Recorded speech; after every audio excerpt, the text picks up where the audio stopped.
Oh, God, thank God. Williams, what the hell are you doing here? Myers. Is he dead?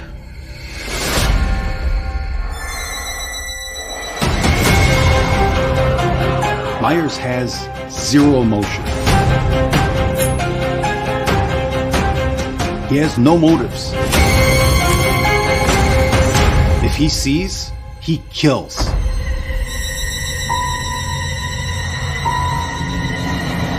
Tell the town to lock their doors. No one in, no one out.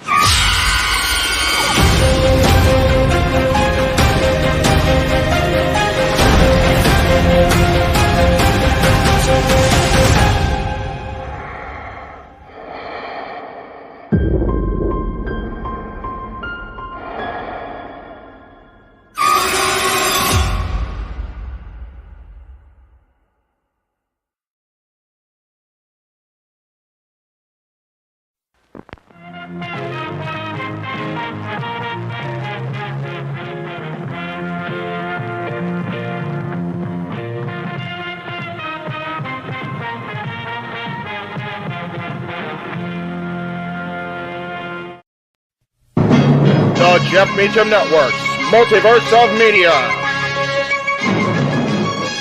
For over 15 years, the recognized symbol of excellence and the standard bearer in coverage of sports and entertainment. The following program contains strong language that is not suitable for young children. Viewer discretion is advised. JJ, Jeff, you want to kick this thing off? Because I'm still trying to process everything here. Yeah, it's like, who wants to go first? Yeah, who wants to go first? Well, Come on in. It's open mic night with your host. you could maybe say there's really 4 topics, but it's split into 6. The Renegade, JJ Williams. The Sammy and Eddie Kingston thing, which one's the better smelling turd? And his panel of co-hosts. I am founder. We'll call me that for today since we're going with the Jeff Jarrett love theme here this week, according to JJ. The West Coast Professor, Jeff Meacham. Karma is karma is karma. That's professional wrestling! Damn it! The Simple Man, Noah Foster. It's showtime! Yeah! How you doing, JJ? How you doing, Jeff? James. Yeah. And the He-Man, James Hebert. Guys, imagine Baron Corbin, Carl Anderson, and Doc Gallows. The Baldies! There you go! It sounds Get in there! Short his ass and shit the bed. He's not Amber Heard. Give it time, JJ. Give it time. Now, I'm sure Jeff has some stuff that... Dumb move. Just don't pull this bullshit again. You get 1. Tony needs to stop caring about the ratings. Bradshaw said as long as the ads are in place, we're not going to lose that 3rd hour. Ring of Honor does not have to be AEW Live. They don't necessarily have to coexist with each other. We kind of saw that tonight to a degree. Along with a panel of guests. Well, he's no longer glorious. Don't you bring that up. You want me to rant about what my NXT used to... No, we are done here for the night. I swear, James. Because you never know who may show up for open mic night. I leave our company in the capable hands of an extraordinary group of superstars, employees, and executives. The first thing that came to my mind was, it's about damn time. Amen! All I have to say to that picture is Hulk Hogan.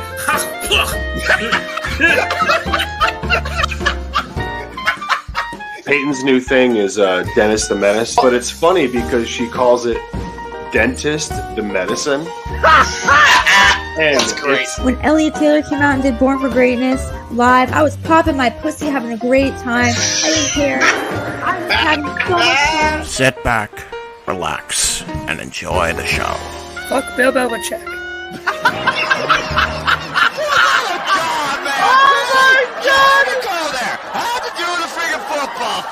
got it on wrestling, and then you bring in that shit. That's just how the fan goes off the damn rails. Brilliant, bloody brilliant. We're here.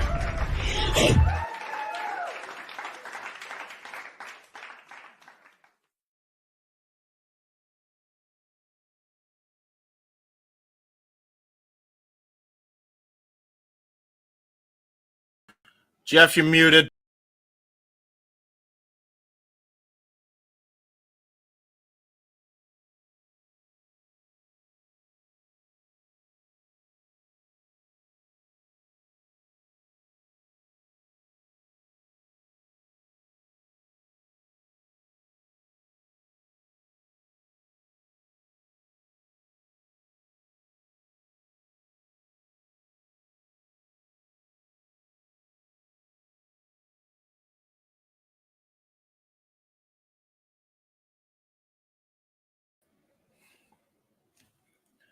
Jeff, you muted. I realize I'm muted as I'm talking all that talking, so I'm gonna try that again. Give me 1 second.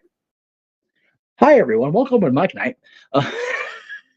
No, okay, let me bring you back in. So yes, Open Mic Night is on the air. Hello everybody. Now that I'm not talking because I'm an idiot. Just finished with Slammiversary 2024. Hope everybody enjoyed our coverage of Slammiversary. I got to catch the tail end of it because I've been running around here like a crazy person. So, but yes, we have a new world champion. We have new champions kind of across the board. We'll definitely get it going here. But let's bring in everybody else. First of all, he was on the call as he is the reliable one himself. He's simply reliable, as a matter of fact, along with Noah Foster. He is Walter Cruz. Good to see you, Walter. Thank you again for stepping in as I needed you to do tonight. Very cool to have you on the call to announce a new TNA World Champion, a new X Division Champion, a new Digital Media Champion, new World Tag Team Champions, a crazy NXT-TNA crossover match again. It was a delightful, a good time was had by all.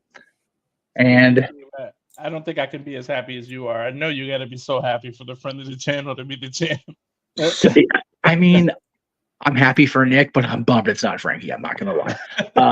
But we'll get into that momentarily. Let's bring everybody in the room. Coming in last for the moment until we get everybody else synced up is our resident statistician himself, the one, the only, the man who is returning to the air Tuesday night, Statboy Mike Caldwell. Say my name and I appear. I believe in Statboy. I don't know. Well, this time we do because you actually lived up to your word. I know one person who will be very happy to find out that Nick Nemeth is the new TNA champion. Stat Girl's gonna go nuts. Well, I'm happy that Dory will be excited for Nick's championship run to begin. And let me just make sure we're in the chin. Okay, so right now we're going to start with just the four of us. Well, three in Avatar, man. True. So let's run around the horn here. Mr. Hebert, your thoughts on Slammiversary? I didn't want, much like you, I've been busy running around with my head cut off, so I did not catch it until the tail end. I am bummed that Frankie wasn't the one that won. I wish it was him, but I am also happy for Nick Nemeth at the same time. Yes. I want to talk about a guy who absolutely deserved, deserved what he needed to get after, getting shafted by the other place he used to work for, quite frankly. Well, yes and no. Yeah. I mean, it was, yes. Well, no, he's one of the few long tenured guys that were WWE all those years that, yes, we as fans, we as friends have wanted more for Nick without a doubt. But at the same time, he was allowed that freedom to do the comedy stuff and everything that he's been doing the last, half decade or more. So, good on him that he was able to do that. But now he has the complete freedom. Of course, he was, kind of free agenting for a while. There was rumors he was going to AEW to join his brother, and it went the other direction, which I'm happy for Ryan on that front. Yeah. But yeah, pretty cool. Pretty cool that Nick Nemeth's new world champion. I'm very surprised the system completely broke down. I'm not going to lie. It was pretty much a cruddy night for the system. Not that I'm bummed about that because, you know, I'm happy for people like Speedball and happy for people like PCO, who's got. It's funny. I was watching the first episode of Superstars for 1994, January 1st, and watching Jacques of the Quebecers versus Lex Luger and Pierre interfering. I'm going, that's weird. That's so odd. That's great. It's just weird to have him out there with freaking Johnny Polo, Raven, and Lex Luger, who's still like upright and like in physical shape. It's just like, I need to stop watching these things. It's making me sad in hindsight. Yeah. Walter, you were calling the show along with Mr. Foster, which again, greatly appreciated on that. Your final thoughts on Slammiversary before we move on to whatever topics are introduced to us on the Renegade's end tonight. Oh, wait, but before you do that, the man who called the action with you is here. Noah Foster, how the heck are you, sir? Hello. Well, besides that one little power outage glitch, whatever the hell that caused that, I'm doing extremely well after a phenomenal wrestling pay-per-view. TNA brought it as always. Very fun show. Phenomenal main event. Ash by Elegance. Really came out and showed out. James, you're absolutely right. Good call there, brother. And overall, I thoroughly enjoyed the show. Very happy how much we do live into a new era of TNA. Now the system has fallen. Yeah, I mean, the only titles they have left are, of course, the Knockouts World Tag titles, and we'll get back to that momentarily. Yeah, that's only half, by the way. It's like... Yes. Yeah, exactly. And even now, let's bring in the final member of tonight's Open Mic Night team, the man who keeps us all in order as best he possibly can with us yahoos. The Renegade, JJ Williams. Renegade, how the hell are you, my friend? I know you're going to pop. I don't know if I can. There it is. There we go. This damn thing. It don't work for me. JJ, how the hell are you, brother, on a Saturday night? I'm doing well. There you go.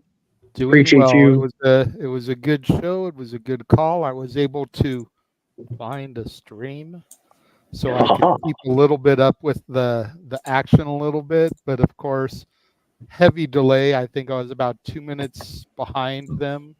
Right. But all in all, it was a solid show, and I thoroughly enjoyed myself. You know, I will go ahead and bring this one comment up, even though it's not super chatted, but y'all know that I need super chats to recognize y'all. But like Matthew, I really expected either Natty or AJ to pop up. Yeah, that would have been good. It really was get an answer. A great show without it. Yeah.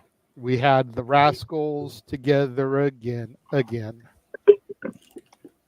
the No Quarter Catch crew, which solid matchup there. Yes. I still don't get people's hatred with, oh, TNA's getting the sour end of the deal. Ho, ho, ho. Go fuck yourself. Yeah, right.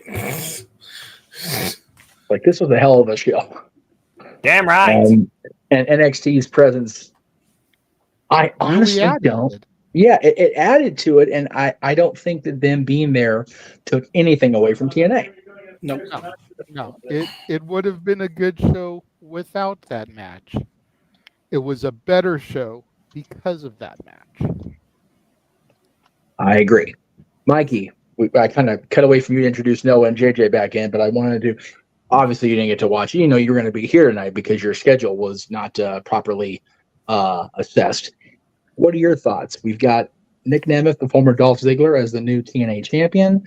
Frankie Kazarian coming up just short. God, I was hoping for Frankie because Angel sucks so bad this year. I wanted at least him to have a championship. My God, it's depressing. We've got Speedball Mike Bailey, as I said. We've got ABC as the new World Tag Team Champions, a new Digital Media Champion who also holds the Canadian Heavyweight Championship. Do you know Bravo style? Thoughts on TNA Slammiversary before we have the Renegade introduce the topics du jour? Well, I've already got a text from Stat Girl. She's ecstatic with the hearts emoji going nuts. So hey, you know, Nick deserves it. I mean, people out here who don't watch the Sports Bar, who is Stat Girl? Dory Lou. There we go. Okay, names. That helps. Sorry. You know, he's put in the work, so absolutely. You know, I mean, they they didn't really give him good runs with the title in WWE. So let's see where this goes. I can agree that Frankie could have won as well. And of course, say his name and he appears, Joe Hendry, believe in him. It would have been just the tip of the iceberg. Because if you saw that, there he is, he's really growing on me. I swear to God. I mean, I caught myself I was at work and I'm just humming his theme song throughout the day, and I'm like, oh, I'm a Joe Hendry fan. I can't believe it. But yeah, I know, right? There's hope for me. I would have loved to have possibly seen him do what Jordan Grace is doing as well. Why not have both champions showing up on NXT once in a while? It just would have been a little bit, the cream of the crop, the tip of the iceberg, and that kind of thing. But hey, he'll show up in WWE eventually, I assume. In fact, I'll make a bold prediction: Royal Rumble 25. Joe Hendry will be in the Rumble. Oh yeah, I don't doubt that. But to your statement there, who's to say that the champion can't pull what Jordan Grace has been doing and show up on television? Dolph Ziggler, Nick Nemeth, is a former NXT World Champion. Yep. Good point. Very having good point. defeated and then lost it back to Bronathan Breakerith. I see. Yes, Walter, I see your hand up, sir. I want to give a shout out to TNA for having the balls to do a callback to the screw job and have Earl Hebner of all people be involved in the decision. Like, that was not on anyone's bingo card, and if you say that was, you're a damn liar. I swear. Yeah. I'm going to take a moment here. This is accurate. I'm going to take a moment here, and I'm going to sound like Noah for a moment. I'm going to sound like Datilla for a moment. I don't know about the rest of y'all that we stream the pay-per-views on, the watch-alongs, but I already have 322 views on our Slammiversary call. That's Don't fucking tell me nobody watches TN fucking A. No. Damn right! 322 just on my channel. I love it. I love it. Wrestling gets the attention it deserves. Damn it. I love it. And impact from this past week, 127. Just for the Go Home TV show. So again, that's almost 500 combined just on my channel. Not even counting the other 5 that we streamed it on.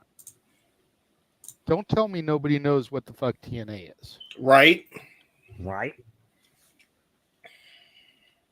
Just look at the reaction that they get in NXT when they cross over. Look at NXT's reaction. People know who they are. You hear NXT chants on TNA, you hear TNA chants on NXT. What more proof do you fracking need? Yeah. What is all this TNA chants at the Rumble for Jordan Grace? Damn right. True that. Whenever we look at wrestling, what's old is new again, and TNA was the shiny new toy 22 years ago, and whether it's because of the decline in faith in AEW or not, TNA has a renewed interest. Yep. And it's a beautiful thing, and WWE partnering with them is not a small part of that. And you know what? I didn't really have a whole lot of topics for tonight. So we'll open it up to people that have questions, comments in the chat to super chat. But your comment that you just made, we're going to go ahead and start with that as a topic, because I think you hit the nail on the head, sir. I think it's the fact that people are starting to give up on AEW that TNA is seeing a resurgence. Yes, the WWE NXT involvement has something to do with it. Go ahead, Noah. Give it to me. Something to do with it. Oh, you had to do that while I was in the middle of something. Why does people have to mention about something? Something! Thank you. I'm sure that has something to do with it, but they were starting to get the resurgence prior to the crossover. They were starting to get the resurgence towards the tail end of the Impact run as they announced the rebranding going back to TNA. So we can't even throw this all on the WWE involvement with Jordan Grace in the Rumble and, of course, the NXT-TNA crossover. But I think you hit the nail on the head. I think a lot of this has to do with declining interest in AEW, and I'd like to get everybody's thoughts about that. And since I know he's working on something, hand down, James. Since I know he's working on something, I'll throw to Noah first. That way he can go back to what he's doing while the rest of us talk. Noah, do you think that a lot of the resurgence TNA is seeing has to do with, we won't say everybody's declining interest, because I know you're still AEW true and true. You love the weekly product. You love the pay-per-views. But we'll say the general masses declining interest in the AEW product. I think there's definitely some truth to that when you consider that there is definitely some of that TNA passionate influence, even with former TNA talent that was once in TNA there. That definitely helped drive that force forward, because one of the reasons people love TNA over WWE during its heyday, it was different. It was the alternative. It was passionate professional wrestling. Damn it.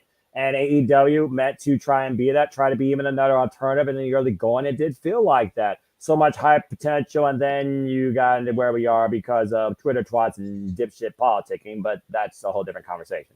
I definitely think that has something to do with that, though, when you think about organized work environment and a singularity shown passion, driven and focused, not just on your screen, but what people choose to feed into and believe in through their phones, through the word of social media. There's so many metrics that define a fan's choice of whether they continue to follow a product or continue to follow a talent, that there's definitely a margin. You can look at both those sorts, to your point, that definitely has to affect viewership and also interest. And as they dwindle away, others will follow. Eventually, a drip becomes a running fall, or a faucet leak that just becomes more and more and more stronger until you tighten it. So I definitely think some of the fan base from AEW was driven by TNA, which of course is driven by the independent wrestling scene, which of course drives the originality of the wrestling industry. So yeah, I think there's some truth to that. But I still follow all things wrestling because that's just the way I am, and I still deem everything else above WWE because everything else shows me more passionate professional wrestling, keep more professional wrestling, than the WWE product does. Try and be better. Although your PLEs are somewhat more entertaining with the international audience. True. James, you had your hand up, so I'll go ahead and throw to you next, then we'll backtrack to Walter. I feel when it comes to the AEW and TNA, possible, dividing in the audience per se, and some of the audience going towards TNA because they're giving up on AEW. I think that's very little to do with it. I think there's some people that do that, but I don't think it's the full reason. And this is coming from a guy that said, this company is going crazy when it comes to their backstage politicking and bookkeeping, clearly. However, my thing with this is I don't even think it has a lot to do with that. I think it has a lot to do with OSW reviewing TNA. A lot of people don't understand this, and if you don't know who OSW Review is, they are a different channel that covers arcs, like wrestling in arc form. The current arc they're on right now is the Main Event Mafia. And because they were reviewing TNA, and they were talking about their favorite memories of TNA, I think in the first episode, that really got Scott D'Amore's attention. And that got a lot of the TNA brass's attention. And that, more than anything, had to do with why TNA has had a resurgence because of that. So that's kind of why I think they're getting a spike in popularity. I think most of the people that watch AEW watch TNA. I think if you watch NXT, you watch TNA. If you're a wrestling fan, you watch TNA. And completely unrelated, but since AEW is brought up in this, AEW looks like it's going to go on Max soon. Already announced internationally. They're putting some of their content on there already. And there's screenshot proof of that. that has been circulating on social media now. So the way I see it, both companies are doing well, especially in AEW's case. If they're still able to get a max deal, despite all the bullshit that they did. So, hey, who am I to judge? At the end of the day, wrestling's good. How am I going to complain? You know? Okay. There you go. Walter? I think it does have a lot to do with that. They say one man's trash is another man's treasure. Like TN and AEW screwed up, and it made people turn away from it. And they're doing a lot of BS, and it's making them go on to TNA. I think step one was them going back to TNA, like changing from Impact and going back to TNA. That was like step one, and then all this stuff with AEW screwing up, and then the portal with TNA and NXT just helped boost it all up. And I'm loving this resurgence, and I'm so glad it's there. And I'm glad we got Noah on our team and everybody that got me back into TNA. Like as soon as Impact said we're going back to TNA, I was like, I got to start watching it again because it brought me back to the good old days. So that's what really got me into it. But once they decided to do that, I was like, it's good for them, and I'm glad they got this TNA Plus. I just wish they could get a real good TV deal, because then it'll be really on and popping for them, and they'll be like number 2 in North America at least. So hopefully they can get a good TV deal, because who the hell has access and who knows what that is? Like seriously. Yeah, exactly. Yeah. Yeah. I mean, if anything, TNA should be on a network similar to what the CW is going to be, or similar to what the USA is going to be. Mm-hmm. Especially if they're partnering up with them anyway, why not give them a better network deal as a result? That's just kind of my thing. That way, that kind of solves that. But we'll see what happens. Wrestling is an interesting world today, folks. Yes, it beautiful is. To be able to play wrestling now. It's beautiful. Better than ever before. I'll say it once, I'll say it again. Never been a greater time to be a professional wrestling fan. And honestly, who would have thought we'd see a landscape like this after March of 2001? Right. No, exactly. I mean, WWE and AEW are both going to have 5 companies each. Like, just think about that for a second, like, folks. Like, that's some heavy hitters in the wrestling world. Yeah, did I mention how much I can't wait to call Wrestle Dynasty January 5th? Let's fucking go. Yeah, I am looking forward to that a lot. All the wrestling. All the wrestling. Mikey, do you have any thoughts? Not really. No, I mean, TNA is almost on level with WWE. I would say. I don't know if how one would rank over the other. Maybe AEW has to play a little bit of catch up, but you know, I mean, because from what I heard, MJF and Will Ospreay put on a hell of a match. Oh yeah. So you know match of the year candidate. Yes. We'll see. There you go. So you know that'll give them some momentum to counteract with what TNA is doing, to counteract what WWE is doing. So, you know, all 3 companies, you know, I don't want to call it a total horse race, but hey, it's one of the best triple threat matches I could ever think of. Yeah. Other than that, you know, I got nothing much. All I know is the first 10 minutes of that Ospreay MJF match, I saw a bunch of choreographed gymnastics, or at least that's what journalists in NorCal call it when NXT women do it. So I'm sure it's what he called it for this match. Listen, Jeff, go ahead and bring it home. God damn. I'm sorry, James, James. Stop me when I'm telling lies. No. It's one of those things. There's a lot of factors. Yes, AEW's continuing to do things causing fans to lose faith. That's why I brought it up in the first place. It's definitely a factor.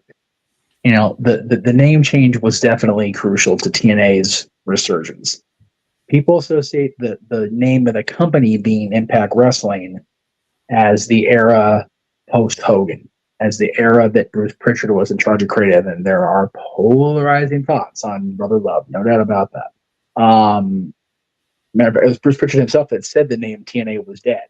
So, there's a lot that they pin on that as far as the fandom goes. I honestly also believe, as much as people downplay the importance of match quality versus the importance of storyline development, TNA, even in the Hogan era, there were some god-awful matches, no doubt about it, right? But there were also continuing the consistency of unbelievable matches as well. TNA's never had lacking of match quality, even if it wasn't every match on the card. Looking at you, Maraska and Sharmell, it was, at least there was a good chunk of the matches that were just, oh God, this is why these guys do what they do, because they can do things like this. Yep. They've never lacked that.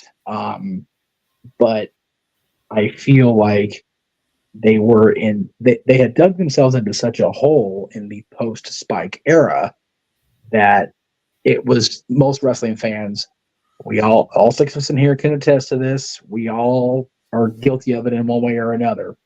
Wrestling fans' attention spans do not last long term. This generation especially. We want instant gratification. We want what we want when we want it. And if we don't, we eat the candy anyway. We turn into some crazy purple monster that has to get escorted out of the chocolate factory. Just the way it works. Is that what was arm wrestling against Jordan Grace? Yeah. Out of line, but not wrong.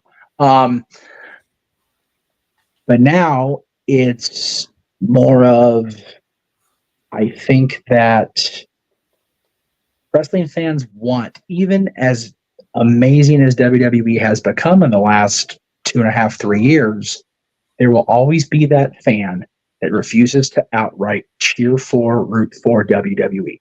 They're the problem children, because if you root for any one company to go down, then you're not a wrestling fan. You're just a troll and you're causing trouble. But there will always be those people. It is what it is. And those people do not want only WWE. They also want what they want. There are group of us in here that want everybody to thrive, because without the business thriving, this doesn't thrive. Yep. Right? So it's wonderful to have, you're talking about January. I had this in my mind that I was going to have a Throwback Thursday starting January, first week of January, just because to fill a Thursday gap on the days that we don't have dads or there's not a prediction show or something. First week, I don't have to book a damn thing. I've got something going on, a live watch along going on damn near every day in the first week of January. Gee, that's hard to book. How do I fill the gaps there? Thank you, Arigato, Japan. Thank you for helping me out with the full sheets. My God, man. Thank you. Noah the second, Marigo the third, Stardom the third, Wrestle Kingdom the fourth, Wrestle Dynasty the fifth, New Year's Dash the sixth. God damn. New Year's Dash is the sixth? What you said? What? New Year's Dash is the sixth? Is that what you said? Yep. I got programming from Tuesday through Monday. Oh, darn to you willikers. But yeah. And on the seventh day, we rested. Yes. No, on the seventh day we have Sapphire Sports Bar. True. There you go. And on the first, we may have watch-along coverage of the Rose Bowl, depending on his valid. But we'll get into that. I'm going to pop off screen real quick, say goodnight to my niece. But yeah, I said my piece. The main thing is TNA has regained its consistency, and AEW has provided enough caca to have their fans lose faith. That's the two combining factors. Yep. Sure. Good night, Alana. Good night, Alana. I don't know who Alana is, but good night, Alana. Alana is my daughter's younger sister. Okay, gotcha. So, okay. My thing with specifically the whole choreographing bit, which I saw a lot of people take umbrage with it. I know you were one of them, JJ, but I saw a tweet that, and I'm sure you probably feel this way about most gymnastics routines, so I'm not singling you out specifically, but there was specifically, I don't know where the tweet went now. What the fuck? I have too many things. I actually tweeted a lot this week. Was this a gymnastics routine on SmackDown? Specifically, it was Andrade and Carmelo Hayes. I think it was this episode of SmackDown, correct? Yeah. It was last night's episode. Yeah, so that was also a gymnastics routine, and then like in WWE, it's like OMG, let them cook, and then in AEW they say, "What the hell with the gymnastics routine?" Both companies do it. I mean, it is what it is. Okay, I think but that just kind of adds to it. my comment is that Meltzer and Alvarez called Kaylani Jordan versus Sol Ruca for the North American title a choreographed gymnastics routine. That's true. Yep. But they give Meltzer, but they give Ospreay MJF 5 3/4 stars, and it's the greatest AEW TV match of all time. I mean, if we want to get technical with it, let's call hypocrisy where hypocrisy lies, James. True. That's my point. True that. I'm not saying that they didn't do gymnastics because, hello, Kehlani Jordan's a fucking former gymnast that went into the NIL program with 0 fucking wrestling training. And they fucking cooked. And so Ruka is also a former gymnast, primarily in tumbling, exact same program. And I'm pretty sure I said this verbatim. Both those women gave me the super match of the night. And also they proved that if someone's passionate enough, dedicated enough to train to be part of this business, as long as you got a willing and strong amateur athletic background in something, you can pull off tremendous professional wrestling. Kalani and So Ruka deserve all the respect in the world. And I don't pay attention to Matthew's comments or any comments regarding ratings. I think ratings are bullshit. Anyway, as you were. But that's where I'm coming from on this. I don't care. Right. I agree. My point was, if this is this, then that needs to be this also. Yeah. What's hilarious about your comment, that's where I take issue with it. It's not WWE versus AEW. It's not NXT versus AEW. It's hypocrisy. Yes, agreed. That's where I take issue. Okay, so we're on the same page on that then. Yeah, because I'm not going to sit here and tell you that Andrade versus Miller wasn't gymnastics. It sure but it was a fucking banner of a match. Same with Just Ospreay. Like Kehlani versus Soul. Yep. Just like Ospreay versus MJF. Yep. Just like the women's Money in the Bank ladder match. Meltzer. But if one of them is choreographed gymnastics, the other two are also. Well, I mean, and if you're going to try and tell me that one of them isn't, then you're a hypocrite. Exactly. Yes, Jeff. Somebody should let the most venerated historian in wrestling journalism, and it's been choreographed gymnastics since about the 1920s. Exactly. Because once the Goldust Trio realized they're not going to continue to make money if somebody gets hurt, they had to start choreographing. That was 100 years ago. Dude, it's funny you mentioned. But then again, yeah, that's none of my business. Yeah, Thank you, Kermit. There you go. Real quick, it's funny you mentioned that, Jeff, because I think there was a I believe it or not, Eric Brown of all people tweeted. He tweeted something in relation to similar hypocrisy, and it was showing something. Got me started. And it was, I think, a Goldust Trio match where they were doing the same spots you saw on MJF versus Ospreay, Sol Ruca versus Danny, the women's Money in the Bank, some of those spots, Andrade versus Mello. Like, guys. And honestly, if they're going to sit here and criticize choreographed gymnastics 6 days out from the opening ceremony of the Olympics, they can already kiss all my ass. Like, I'm just throwing that out there. Yeah, exactly. Yeah. It's just part of because we're sitting here trying to cover artistic gymnastics during the Olympics because Simone Biles is fucking badass. Yes, I want to see her get another gold medal. I want to see her in wrestling as a result of this, or some sort. I'll tell you what. I sit there every Tuesday night and talk about Obafemi. Simone Biles is a bad motherfucker. Okay. True that. She a bad bitch. Let's get it right. Bad bitch. Amen. That's it. It still has to exist in a four-sided squared circle for me to care. So you don't even get down with Olympic wrestling, sir? Like the OG catch can, like high school, college gymnastics? Oh, I thought you were talking about Olympic gymnastics. If you're talking about Olympic we were. that's a different story. But That's yeah, fair. yeah. That's fair. Keyword wrestling. We were talking about gymnastics, but then you said it has to be in a 4x4 for you to care, and that's when I switched to Olympic wrestling. There you go. Good call on your part. So, as I said at the outset, I don't have a whole lot of topics to discuss. Right. So, if people in the comments have stuff they would like for us to discuss, super chat it. Simple as that. In the meantime, in between time, we're going to run Noah's favorite commercial. We will return.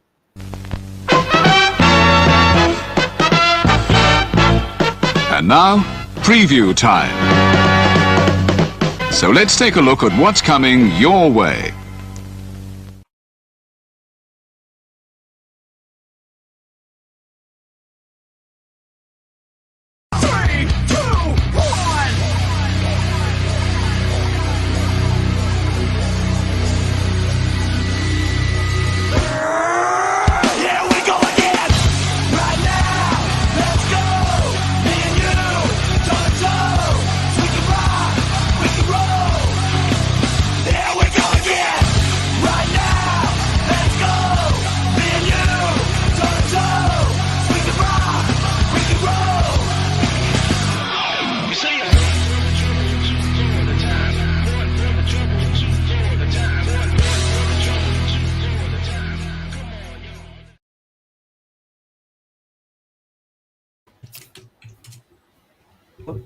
And again, as we're always about here, folks, in case you haven't figured it out by now, True the Multiverse of Media is simply put all the wrestling, all the wrestling, all the wrestling, all the wrestling, all the wrestling, all the wrestling, all the wrestling, all the wrestling, all the wrestling, all the wrestling, all the wrestling, all the wrestling, all the wrestling, all the professional wrestling. Damn it! And combat sports and other sports.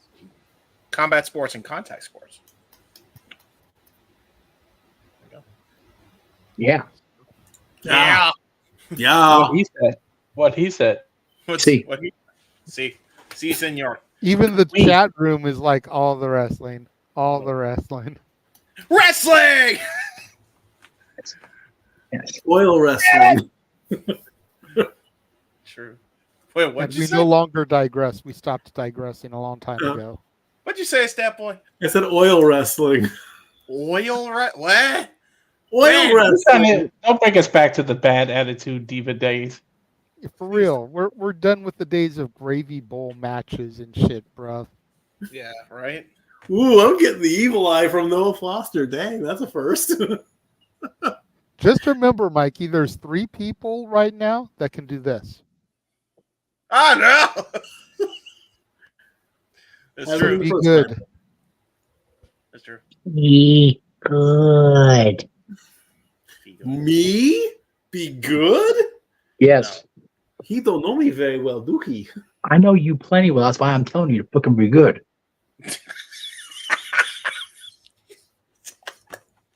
Damn it. This is accurate. No me chingas, por favor, huh? Walter knows what I said. Last time I checked, that's the Greek flag, brother, not the Spanish flag. Okay. Don't fuck with me. Okay. There you go. Say it that way. There you go. I got a 7-year-old. Try not to use the F-bomb too much.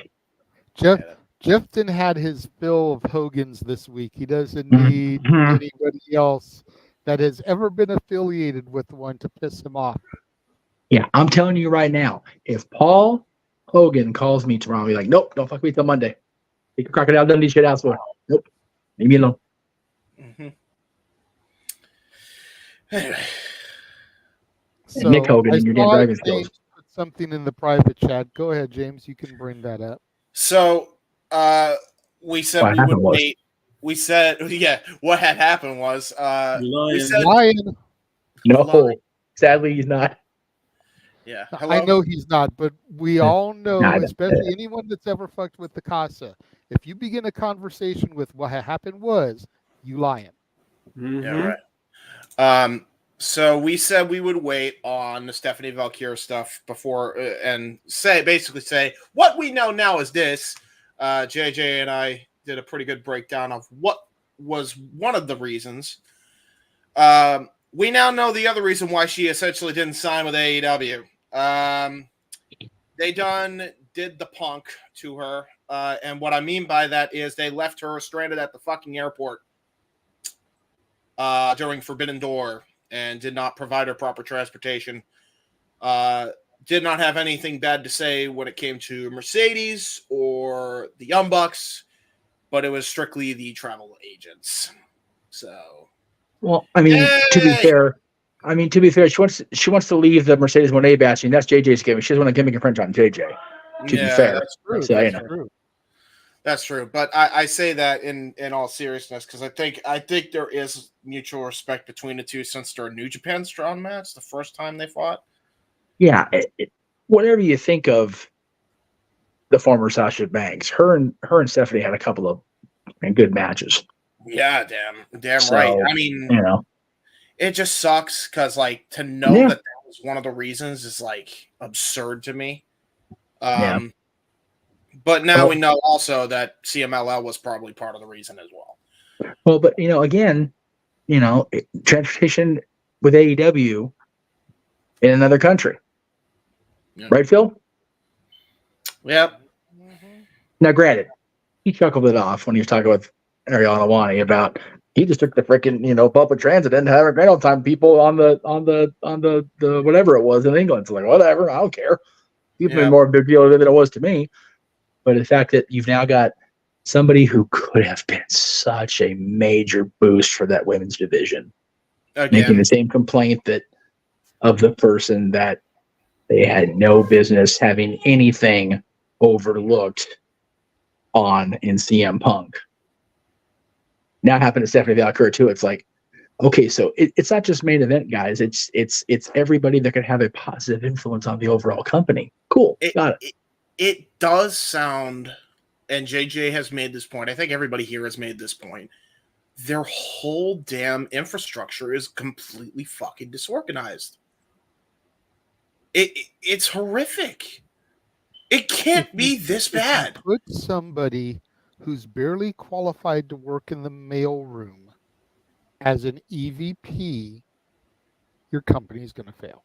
Yeah. Yeah. That's the end of it. Yep. And they signed Camille and she's still sitting at home. Yeah, what the fuck is going on? Did they actually sign her? Mm-hmm. Well, that's what everybody said. I never saw an AEW press release.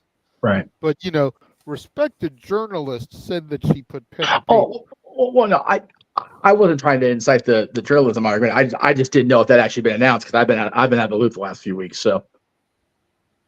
Yeah, she's supposedly signed back in March and April. That's crazy that she's on television. Around the same time that Julia signed with NXT. Yeah, that's so 3 to 4 months and you're sitting at home. Well, right. Unfortunately, and again, this is information I'm not supposed to have, so take it for it. They brought in Mercedes Monet, and she's got creative control, so she's probably helping to keep her at home. And again, like I was saying, I don't know.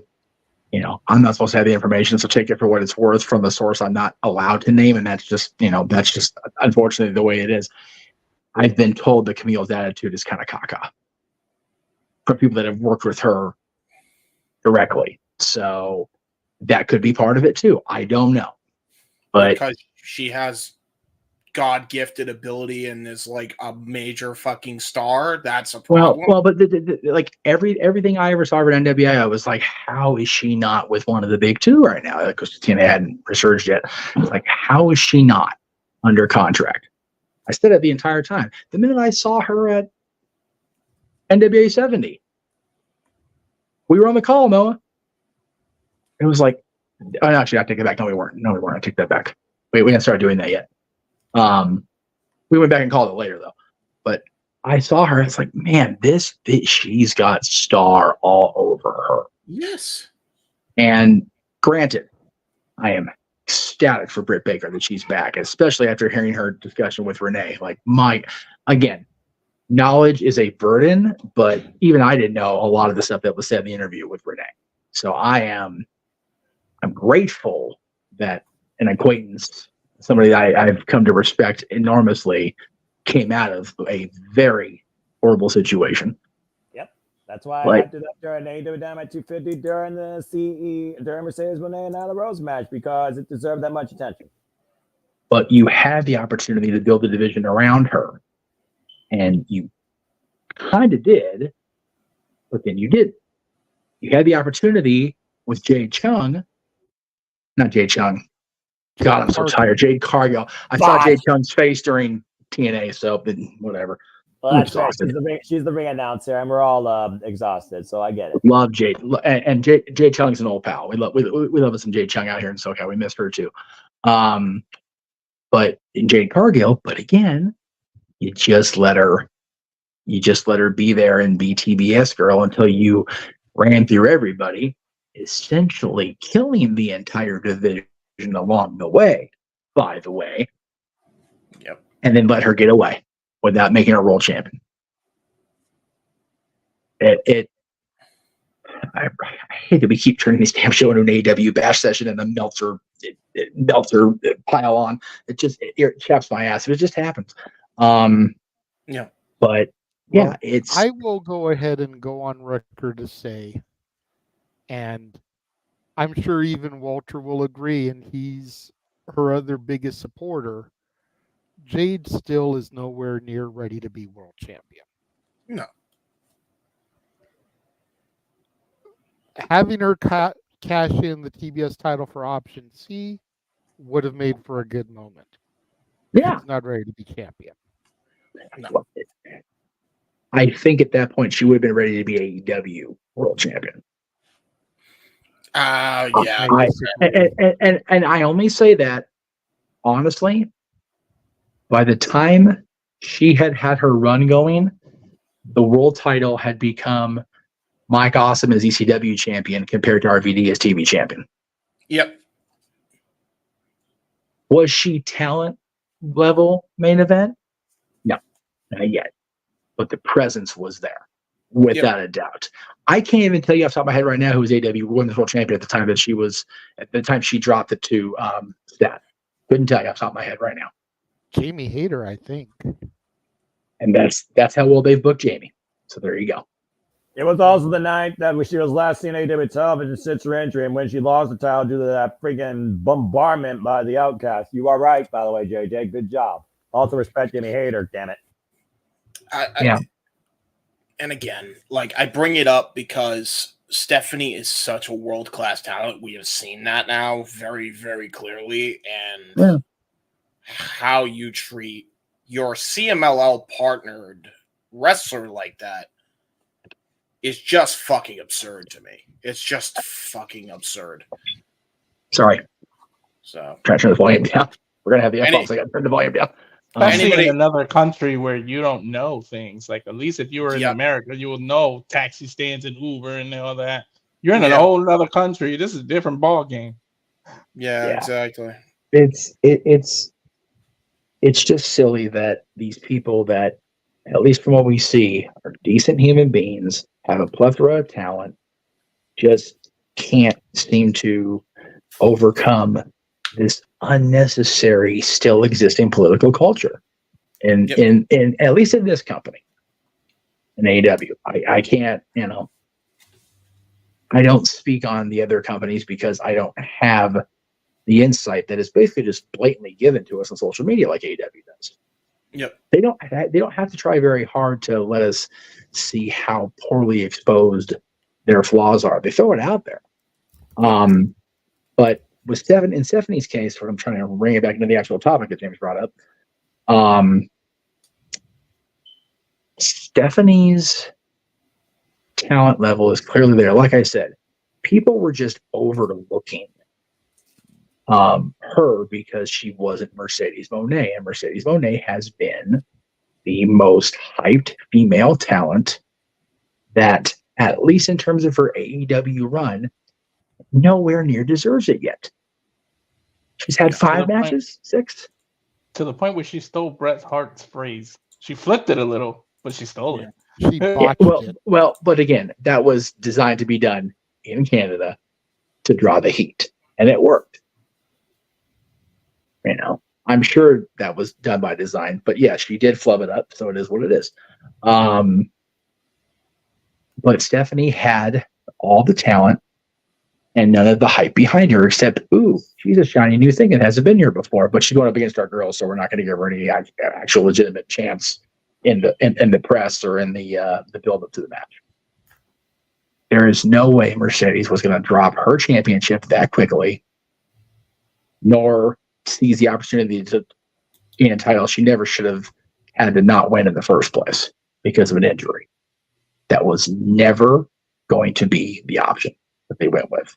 Everybody knew that Stephanie was going to lose that match. There was just no doubt. But then when she dropped her other championships and walked out, it was like, hey, what the why? And now, what James bringing this up, it's like, so not only did they give her no chance in the present perception is reality, right, Mr. Calloway? But they completely CMLL because if you believe the trade from the living window, she walked. And she walked because based on perception, they were partnered up with AEW and AEW did her wrong. That is why topic number 1 holds so true. This looks like absolute dog shit for AEW. The faith from the fandom is decreasing exponentially, and it honestly has nothing to do with the in-ring product. Nope. And in cases like this, it has nothing to do with the creative. And that is why I'm having a discussion at brunch today, why we've always said the internet's the best and the worst thing that ever happened to professional wrestling. Yep. Because yes, because it exists, there's stuff like this. And James and I can do really dumb and cool things on the internet. Yes. But the bad part about it is now everybody knows everything. Everybody's an expert. Everybody knows this. And we all know far too much shit about people we don't even know. Mm-hmm. It's ridiculous, right? There should be no reason the 6 of us in this room or the however many people are watching at home know that Stephanie Valcour's travel was screwed up by AEW. To be fair, it was outed by her herself. Go ahead, JJ. But what I'm saying is, if there's no social media outlet, we don't know that. That's kept internally, and that's kept between the people it should be kept between. I saw you had your hand up, that's all. My hand hasn't been up, but okay. Oh. Hand wasn't up at all. Fuck. Okay. So James is doing dumb and cool things, and he's seeing things. Got it. Okay. Yeah, that's exactly what that is. That's it. Let me host moderate. Yes, I know. Sorry. James need memes. I do. Anyway, yeah. James won't know what memes are until the damn documentary comes out. This is valid. Pretty much. Yeah, that's which will be WrestleMania 41 weekend. No. That's right. That's right. And so we'll let James be the avatar man. I mean, in the opening ball button, I said, James, we can just have that be his avatar until he actually gets to freaking finally rest from this documentary. Poor guy. But yeah, it's just unfortunate that things like this happen, and because of the age we live in, it's immediately pounced upon. Yep. Is it right that it happened? Of course, it's not right that it happened. But now we get the opportunity to see her shine on the WWE stage, and it's awesome. Yes. And to add to your point, Jeff, I think what we said last week when we looked into it, JJ and I looked into a lot of this, I think the other reason is also the other half of that, specifically the other half being CMLL and them wanting to get the other guy that was threatening to kill her, trying to come back to the roster. That's definitely a factor. It's problematic as fuck. Yeah. That's So, get the fuck out of there. But yeah, no. Yeah. There you go. Just sad. Whole story. It sucks. It sucks both ways. Okay, no, you can come back. I've stopped bashing AEW now. Well, JJ hasn't. I can't help it. It just that's why when the question was asked about talking about something else that happened this week, I was like, no, can't help myself. No. Don't do it. Don't do it. Don't do it. It's been a long week, boys and girls. Yeah. All right. Well then. I don't really know where to go from there. Okay, so because nobody has sent in topics. No, I know. Because apparently, we have 13 people watching, but nobody knows how to type in the chat box. Nah. That's true. Either type or read, one or the other. Okay. Uh-oh. Go for it. Bring it up. I'll go last, but bring it up. Oh no. Oh god. All right. Let me start by saying this. If you do not feel comfortable conversating about this topic, you can abstain and say pass. Okay? Just because we need to try to keep things professional. No, I agree with that. I will say the word journalist gets thrown around a lot. I still try to think of us as journalists reporting news. I know Jeff says that he never really thought about it, but this is definitely newsworthy. And Jeff is telling me to go for it. So if you feel like you cannot conversate on this in a professional way, say pass when it comes to you. like I said, I'll go. I'll hear everybody else's opinions, and I'll go last. And if I am able to converse and offer my opinion in a civil way, then I shall. So this past week was the Republican National Convention. In addition to all the other people that conversed and spoke, we had, in addition to the presidential candidate, 2 other WWE Hall of Famers there. Kid Rock gave a performance. Oh, I forgot about that. Jesus. Dana White, non-Hall of Famer, introduced could be president number 47. And Terry Hulk Hogan Bollea gave a speech. Now, I am going to try to stay as impartial as possible. I feel like Hogan's speech was very passionate. Mm-hmm. I feel like he did his job in getting the attendees of the convention hyped for the prospective reign for another 4 years of Donald Trump. Regardless what you think about him, I have no issue with celebrities giving speeches at conventions like this. Mm-hmm. Where I have issue with celebrities getting involved with politics is when they start being part of the commercial campaign.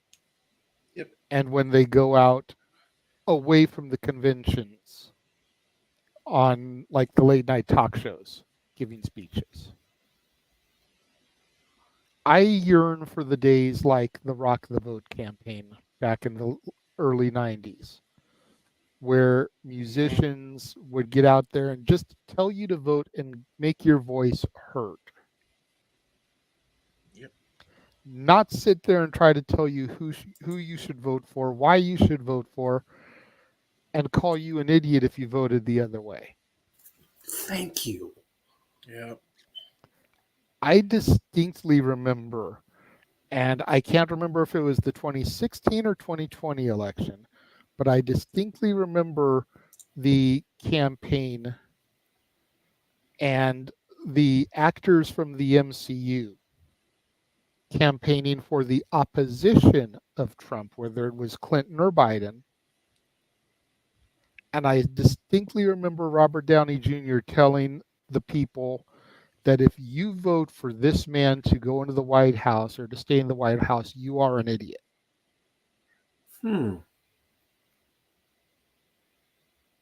And I have an issue with that. Because that shouldn't be what it's about.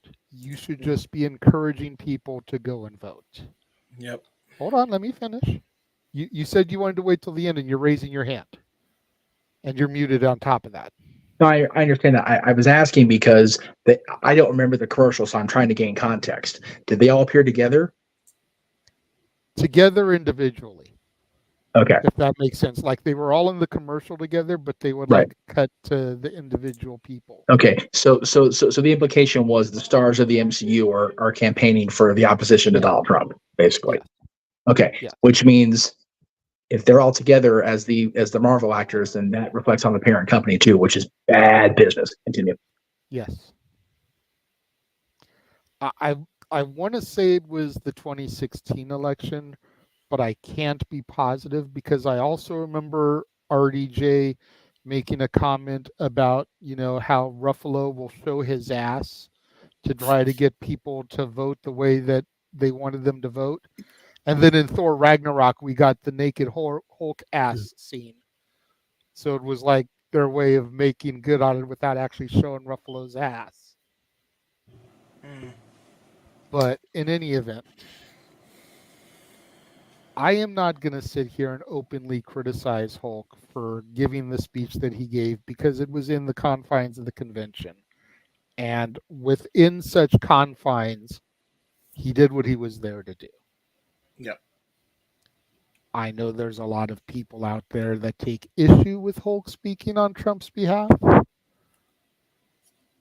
One of them's in the far corner opposite me because he grew up idolizing Hogan and he despises number 45. And I'm sure the fact that Hulk called Trump his hero kind of is renting space between the ears there. No, let's not go there. We need you for Haunted Hangman. Let's at least save the hanging until October. Oh, I like what you did there. Good one. That was a good one. Good. That's good. Keep plug. So I'm going to open the door from here.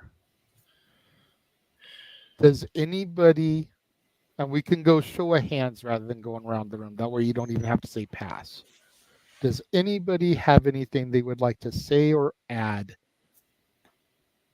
in a neutral, unbiased manner, in a professional manner, regarding Hulk Hogan's appearance at the RNC? Mike, I saw go first. So we'll go to Mike first, then we'll come down to Walter, then to James, then back up to Jeff, since he wanted to be last. Okay. For me, politics and wrestling are touchy subjects together when you mix them. Politics. When I saw Hogan, When I saw Hogan up there, rip the shirt off, and there's the Trump and the Vance shirt, I was a little surprised. I mean, but that doesn't mean I'm gonna turn my back on him. I'm not gonna say, oh, Hulk, you've chosen the wrong side. I'm a Democrat. You're a Republican. I don't like you anymore. I'm gonna if I had Hogan posters all over my wall and toy figures, I'm not gonna do like what happened in the 60s when nobody liked the Beatles and they're gonna bonfire all the Hogan merchandise. No, it's his political opinion. You may not like it. You don't have to agree with it, but you should respect it. Okay. And it's the same thing with Mayor Jacobs. Mayor Jacobs, he supports Trump. That doesn't mean I'm gonna go up and say, you're representing the wrong one. I don't like you. You're a bad person. No, it doesn't work that way. There was the shock value, yes, but I'm over it now at this point. I mean, yes, he did what he was supposed to do, hype up the crowd at the RNC. I get it. The fallout, there was a little fallout from Jimmy Fallon. He made jokes about it, saying that The Undertaker is going to be brought in for the Democrats because Joe Biden needs to stop his career. That joke failed miserably when I tried to repeat it in the group chat. So I'm done with that. But I mean, I don't see why my brother is upset. You know, I'm yes, I pointed to you. I will gladly hear your responses, and it'll click, and then I'll understand it. You see? So, was it shocking? Yes. Am I over it? Yes. Am I gonna erase Hogan from existence? No.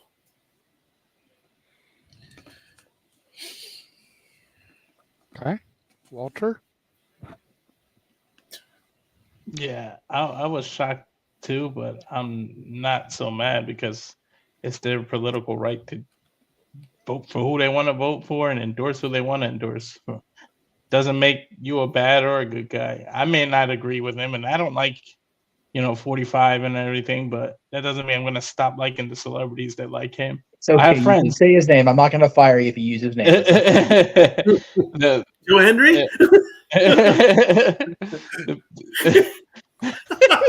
The people, I have friends that are Trumpers, and that doesn't make us no longer friends. It just makes us have different political views, and that's what makes this country great. You can have the right to like who you are. But and again, that's what he wants. He just wants to make America great again.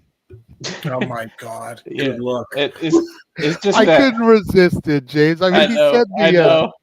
He literally said that's what makes this country great. Like, come on, he handed that to me on a silver platter. I know. I think what hurts people like Jeff is just the influence they have on it. That when they open their mouth, it's like millions of people instantly go to what they're saying, no matter what. So it's like it's the old Spider-Man meme. Be careful with the power you have. So not the meme. I'm sorry, but the old Spider-Man saying. With great power comes great responsibility. Great power comes with great responsibility. Yeah. So that's all it is. But yeah, I miss like in 2008 when the celebrities were just telling you register to vote. We need voters. Vote. They weren't telling you who to vote for. Yeah. They weren't telling you who to vote for. They just said register to vote, and it's your right to vote. People fought for your right, so vote for whoever you want. But nah, I'm not gonna suddenly dislike Hogan or anything. I already have issues with Hogan, and I understand why he endorsed him because they got a history of lying. So hey, they tell stories that make them look like the best. So a lot of don't work for me brothers from both of them. Yes, it is, JJ. Yes, it really is. But it's most wrestlers too. Let's be real. Yeah, they go hand in hand. I'll disagree with that in terms of modern wrestlers because there's a lot less of it than there used to be in Hogan today. Yeah. But it still exists. It's still part of the culture. Mm-hmm. See, to Walter's point, what I was going to say is, but how much has social media changed since SmackDown Your Vote? Mm-hmm. Yeah. That's why these celebrities feel like they can be this huge influential voice about it. And it's like, stay in your lane, people. Yep. Mm-hmm.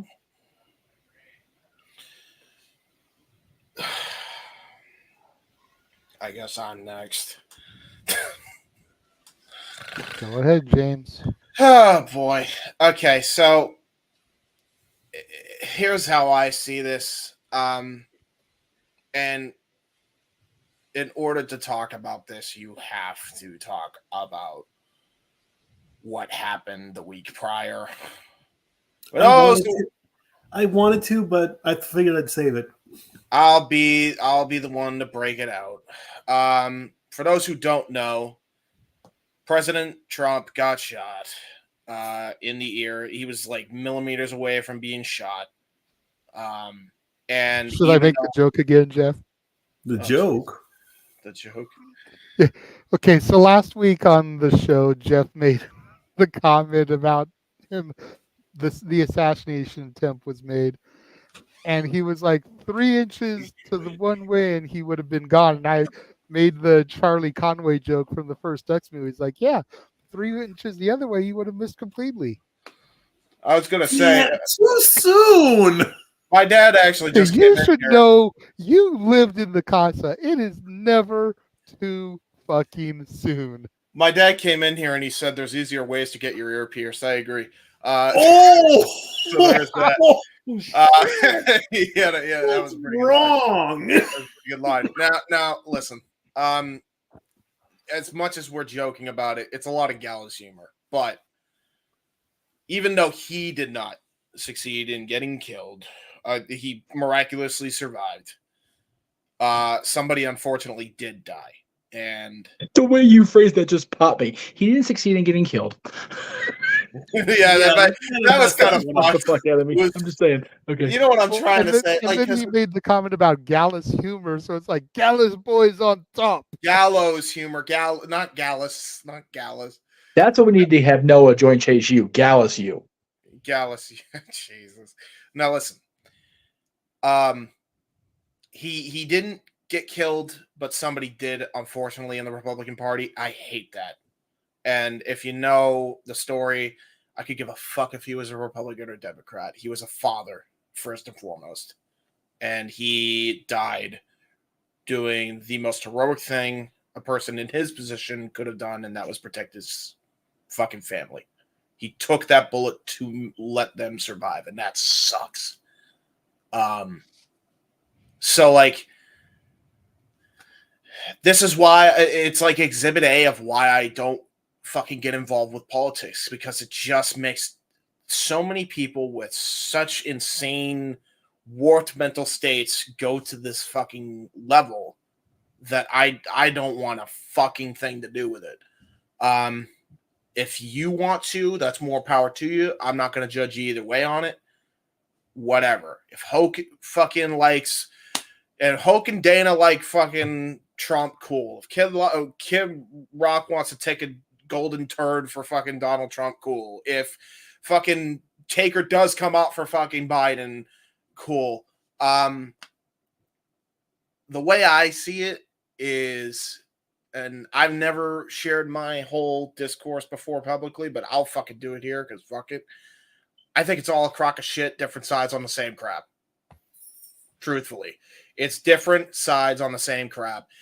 Like, Biden sucks, Trump sucks. We have to pick the lesser of two evils when they both suck. And reality is, the government's kind of ran this country for a long time anyway. They're literally just the puppet masters that, you know, the government's got to put in fucking place with this two-party system nonsense, which has been outdated for decades, by the way. It was outdated when they, you know, did what they did to JFK. It was outdated with Reagan, you know, but Reagan was at least decent. It's been fucking, like, absurd, like, that we're still in this two-party system and no candidate goes for the people anymore. It's like, you better pick a hard stance now because this is what we expect you to say. And if you don't say it, fuck you, right? And this is exactly what's caused this political divide. You see it, like, great example, CNN. We gotta abolish all guns. Fox News. We gotta keep all guns. How about we just come to a compromise and have better mental, you know, checks of people, and then also, you know, ban some firearms, but not all firearms. Australia did it perfectly. Thank you. And, like, the other thing I want to point out too is, like, as tasteless as the joke, I don't know if anybody knows about this, but as tasteless as the joke that the guy from Tenacious D said, I think his name was Kyle Gus, I think his name. Glass. Kyle Glass. Kyle Glass. He said, don't miss Trump next time for his birthday wish. I don't wish death upon anybody unless they are a convicted murderer or, you know, the P word. We'll see what happens, or maybe something will come out about Trump or Biden that proves one or the other. Don't really trust them, but hasn't been proved, so I'm going to say they don't deserve death yet. So I really don't think that's something to wish for. I also think the fucking congressman that says, oh, fucking Tenacious D should be canceled for that and deport them from the fucking country. And You know, that's a bit fucking too far as well. And that's why I don't like politics, because it makes people so divisive one way or the other. And then you go and wish death upon people, and then you go and wish this bad thing and that bad thing. And it's just like, God fucking damn it, just shut up. I want peace. Can I have peace? Thank you. I would like peace. I would like to just live in my own world, stay in my lane. And there's no such thing as peace when there's too much money. Wants to live in my world. Exactly. But it's like, I hate that we wish that, and then there are people that are just like, oh, well, he was a Democrat anyway, or I'm sorry, a Republican anyway, so he deserved to die because he was at the Trump rally. Fucking just gross fucking statements like that. I've had to deal with that with some people in my circle. Like, that's such a horrible fucking thing to say, dude. Like, god damn. I don't appreciate that, and I hope we can just fucking learn to be better out of this and not fucking take shit this seriously. Like, can we just open our eyes and understand, hey, look, the president is probably not running the country anyway, and even if they are, you don't have to judge every fucking Tom, Dick, and Harry that fucking votes. Just let people be people and stop fucking doing this shit. And get better mental health checks. Please. And again, you know, social media have put these people on a bigger pedestal. Yep. It used to be the only time you saw something maybe was on the night's news. Yep. You know, now we see Facebook posts, MySpace posts, Twitter posts, Instagram posts. You know, everybody has got a video camera in their hand that they use to record them. Yeah. And rebroadcast them. Instant access. Not great.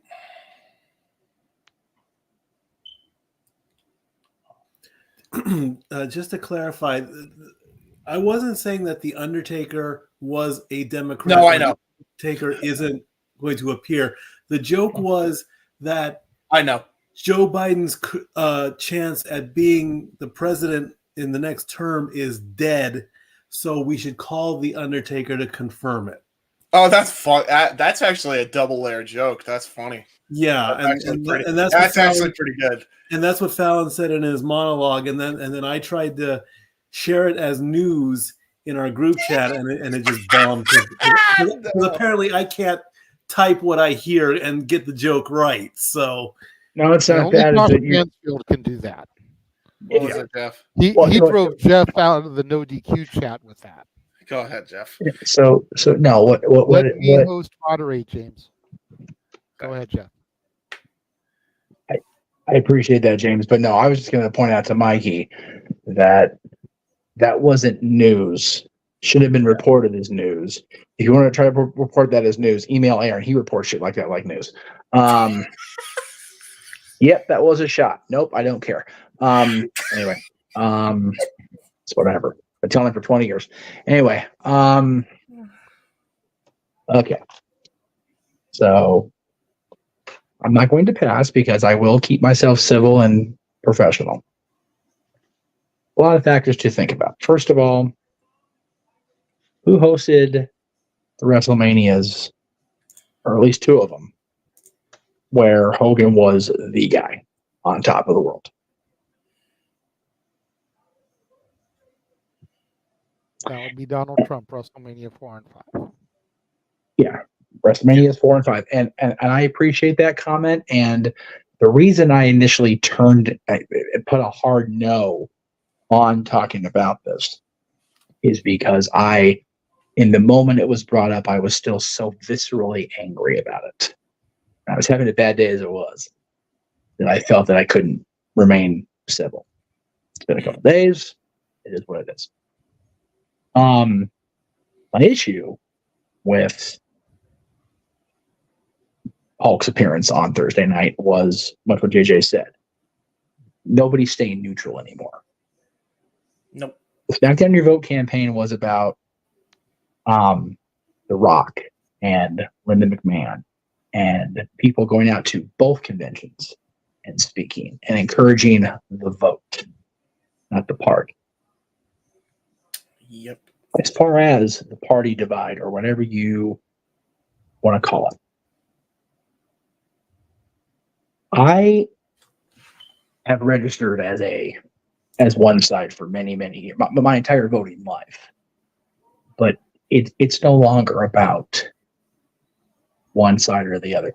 And when you think about the fact that one's an elephant, the other's a jackass, that says everything you need to know. My issue is, hi. I brought that up because I saw Noah was going to bow out. Got it. Okay. G1 awaits. Good night, all. So I was bringing that up as a solo shot so people could say he was leaving. Got it. Okay. Sorry, continue. No, you're good. You're fine. My issue is, like you said, social media has allowed a lot of people to express their opinion and not expect a visceral response. So within the maintaining of civility and calm voice, I am going to say that I was very disappointed in Mayor Jacobs. I was very disappointed in Mrs. McMahon when they both rallied in triumph, and this has nothing to do with Thursday night, rallied for the repeal of Roe versus Wade. This is the same Mrs. McMahon who, when Dylan's mom was pregnant with Dylan, walked up to her and made sure that even in March, that god-awful Southern California heat, she was okay, and gave me the stink eye for bringing her out in that kind of heat. But I was there to support her husband and getting his start on the Walk of Fame. Silly me.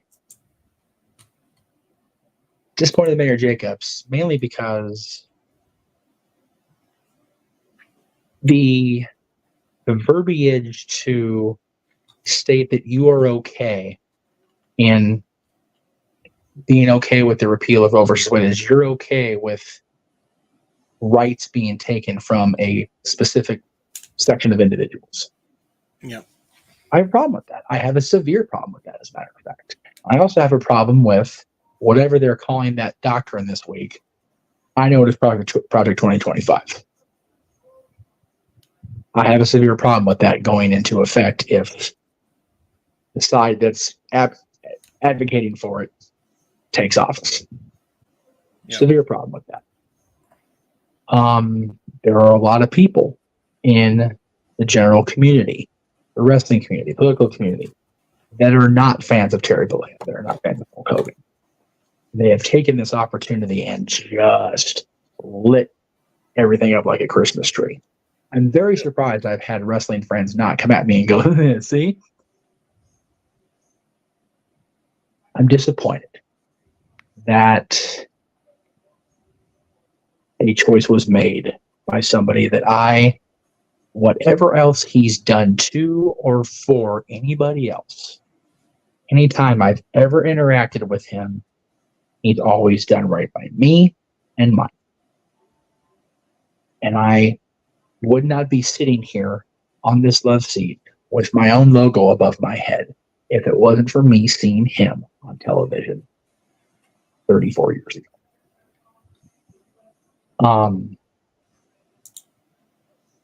It's not, for me, it's not about a party represented by a jackass versus a party represented by an overgrown elephant.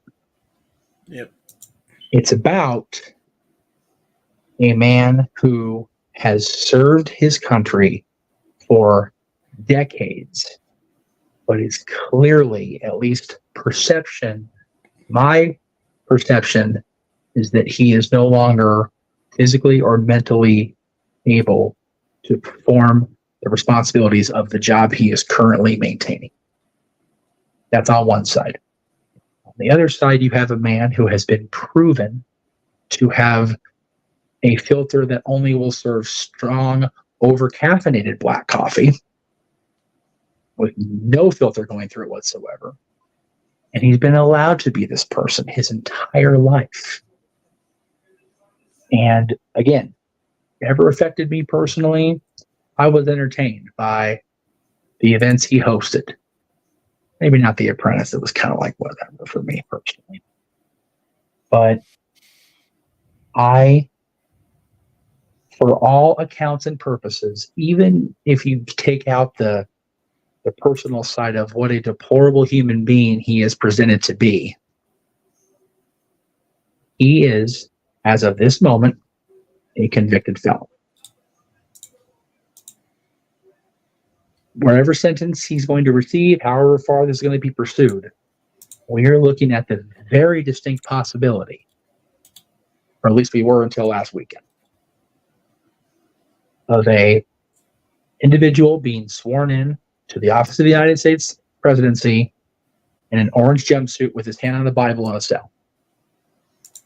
The fact that you can, when you have a felony, you can't vote, but you can be a president with the felony makes no effing sense to me.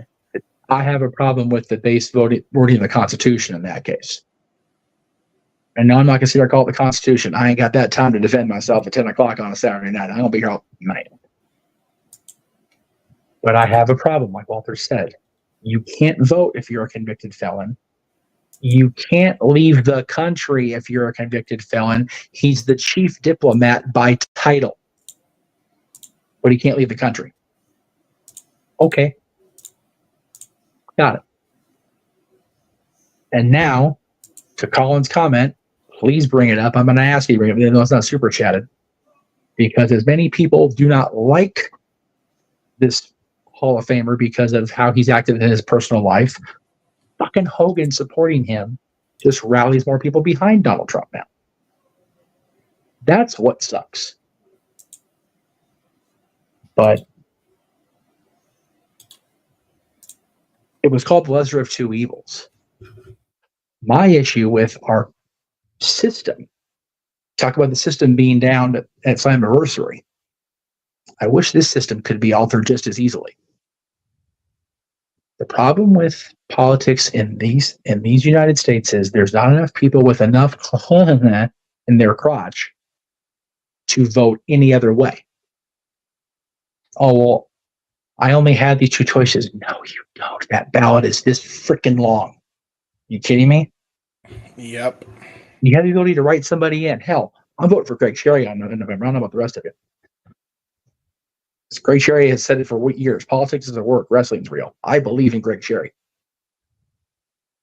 And I believe in Joe Hendry. Go ahead and throw it up while I keep getting my thoughts together. Because I'm just trying to get my shit going here. I had said thank you, appreciate it. I had said for weeks that if the right candidate came along, that enough people would get behind, even if a third party, there might be a chance of invoking change. There is not that opportunity now. Nope. And this is going to sound horrible. I'm going to own it that it's going to sound horrible. Regardless if you think it was a conspiracy or a staging or whatever. If Trump had been killed last Saturday, he's a martyr. Because he didn't get killed, he's now the only viable option because he was strong enough to survive getting shot at. Whereas his opposition, who allegedly has been encouraged by his own party, please step aside. You can't do this. We need somebody strong to oppose him. If he steps aside now, you might as well just not even bother with the election. You might as well just have Trump sworn in right then and there. Yep. There is no way out of a 4-year shit show at this point. One side or the other, because not enough people vote with their brains and they vote with their emotions instead. Thank you. Twister, iPool, and whatever the hell that thing says. You have to pronounce the A because I don't know what your name is. It's A. It's A. He's been in the chat for like ages, I think. He just had another name change. All right. So just be that snarky. Anybody seen Pete's dragon with red buttons. I'm going to call him A until I can figure out otherwise. Yeah, there you go. Because I'm going to be snarky because I know it's funny. But I love you for commenting all this time, so I appreciate you being a fan still. It's just going to be a shit show. And like James said, like Greg says pretty much every week, this is why we don't bring it up, because it just divides people and it gets me worked up. And I don't like to be worked up when I'm already having a tough week. I have people I care about deeply that had the choice to end a pregnancy that was going to be damaging to them, that had the choice to prevent pregnancy that would have been damaging, that had choices. Either we're going to have those choices ripped from these people, or we're going to have a president who already shouldn't be being president, and we're going to have 4 more years of. Either way, we're going to have the entire world look down on us more than they already do. I don't know about you. I'm not a fan of being looked down upon. And have every other country in the world going at us yokels in red, white, and blue is kind of sad. And whatever happens in November, that's what we're facing. And as far as us covering it on this channel, because he was introduced by a partner of WWE, because he was supported by a WWE Hall of Famer, because there was a musical performance by the WWE Hall of Famer, absolutely correct. Absolutely correct. By the way, they should do an open convention. They should make it the ability to vote on the Democratic side. But like I said, it's too late. It's too late. We are going to have to choose between the lesser of two evils. Either the ones we know, or the one we know versus the one trying to make up for the other one we know. We're screwed.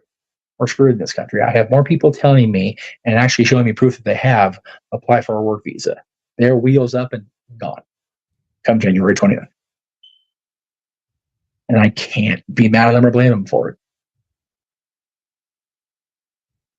It's just sad that the country has to be so divided rather than, and somebody pointed out to me, and it may have been somebody in our group chat, and if I'm misquoting them, forgive me.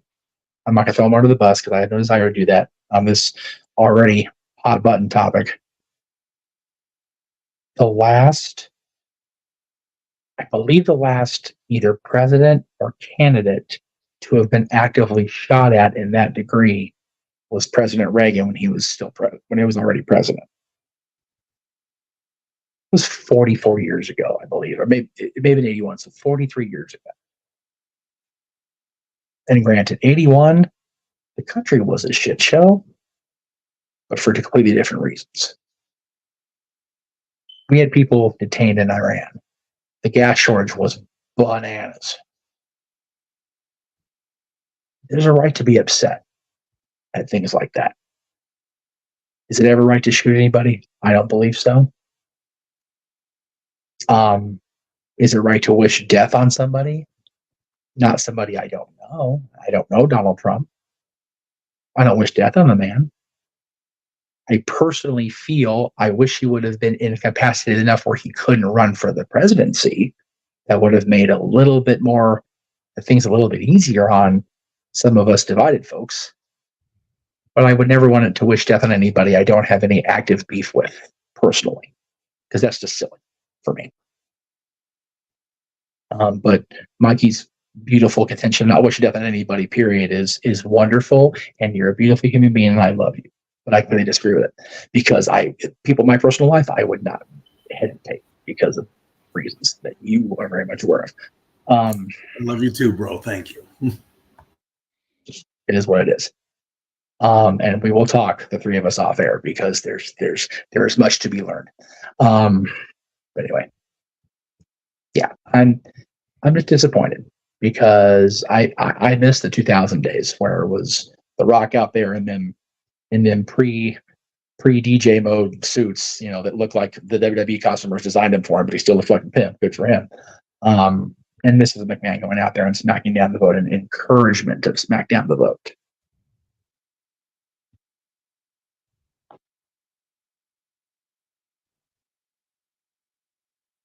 I know it was very long-winded, and I'm sorry, and I probably didn't keep it as professional as I would have liked to, but I'm just so...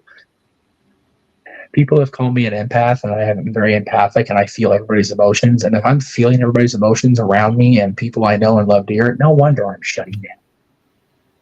I think you did good. It's a shit show right now. The whole country's a shit show. And Yeah, you did fine, Jeff. Don't worry about it. It was very emotional. Yeah, true. Sing it, Walter. Anyway, family, I'm going to go ahead and bow out. Thanks for having me on for 3 weeks in a row now. How about that? This is almost a record here. And wait for it. Almost as many weeks as you haven't had the sports bar open. I know. What? Wait for it. Wait for it. We're waiting. He's having technical. Don't go Jeopardy him. You guys behave yourselves. Did I not leave it in there for you? If you didn't, it's okay. Quiet, Mikey. I'm talking to JJ. Oh. I didn't fuck with what you put in there. Isn't this it right here? There that's it it right there. is. That's it right there. Right there. Yes. I will be back in the sports bar where I'm supposed to be this Tuesday, July 23rd at 7 p.m. Eastern, 4 p.m. Pacific. And I will announce that right now I have the next 3 Tuesdays off. So it seems like everything is going A-okay. We have ourselves a hell. Shocking, right? We have ourselves a hell of a lead-in for NXT because we're calling NXT the next 3 weeks too. Oh, lovely. Yeah. Anyway, I'll believe that the sports bar is open when I see the notification on my phone saying Stat Boys Sports Bar is live.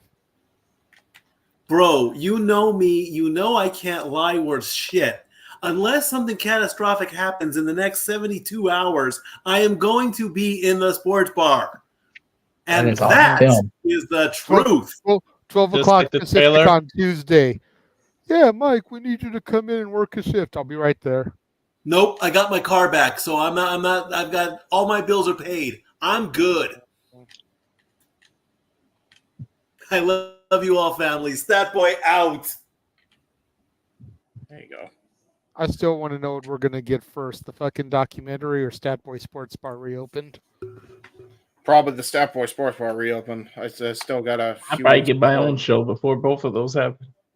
Yeah. Shit. Jesus. Out of line, but he's not wrong.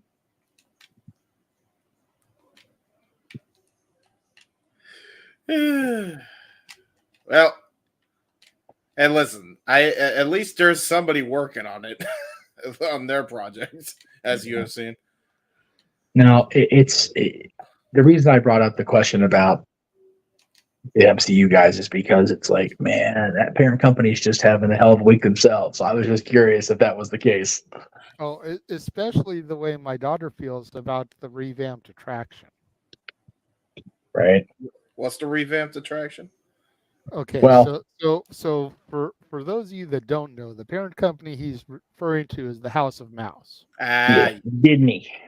And Disney World. No, whatever it was almost a week ago. Yes. Disney revamped at Disney World the Country Bear Jamboree, which is a longtime favorite of mine. I raised my daughter on it via YouTube videos and shit because Disneyland pulled it 2 days before the 9/11 attacks. So I've always treated that as a conspiracy with the cast members. Be like, see, if you had just left the attraction, we wouldn't have been attacked on 9/11. Jesus Christ.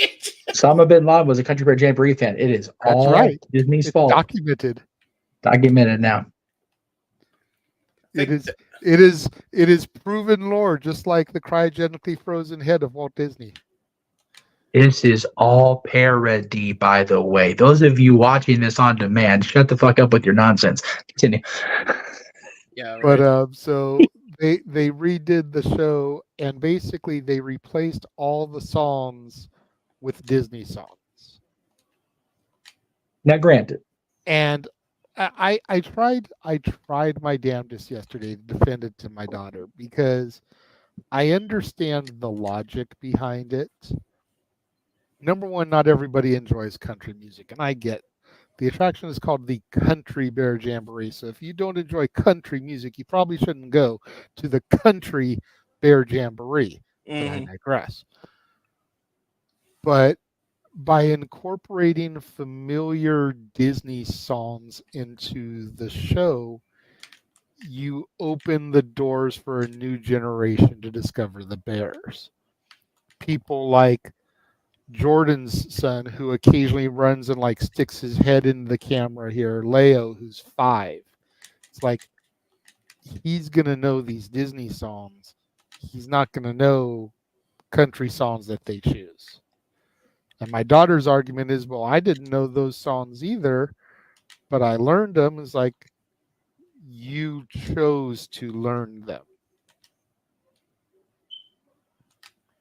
It doesn't matter if you're 5, 50, or 80. Everybody knows these songs because they're Disney songs. Yep. And at the end of the day, Jay, because of YouTube, we have the technology. We can educate these chittens on the past. Yes. And I mean, they picked Boehner songs. I mean, they did freaking Supercalifragilisticexpialidocious. They did A Whole New World. They did Kiss the Girl. The big finale is The Bare Necessities. You know, I mean, how much more perfect can you get for country bears than to sing The Bare Necessities? Yes. And the best one is the emo bear of the group, Big Al, starts singing Remember Me from Coco. I was like, oh, Jesus Christ. Oh, Jesus. I legit laughed out loud. I popped when I heard that because it still has the out-of-tune guitar twangs from, and then he's all like, remember me. Oh, my God. He's laughing just imagining it. Yeah, I haven't officially watched it. I was going to wait till you have to watch it with Natalie. Ask her if she's willing to watch it with you, since you haven't watched it, just so she can get your guttural reaction. The plan was to watch it with her and Teresa if they were both going with me tomorrow, but we'll see how things. Like I said, her plan's changing, kind of went off in all different directions now, so we'll see. But what I was referring to actually with Disney was the fact that there were 13,000 people affected, and they're on labor strikes this week, and they voted to strike. So it's like now the park's in a shit show. So it's been a week at Disney. It's been a week in politics. It's been a week in wrestling, positively. It's been a week. It's been a week of somebody's in the green room. Oh, Jesus. Ah, that's who it is. Yes.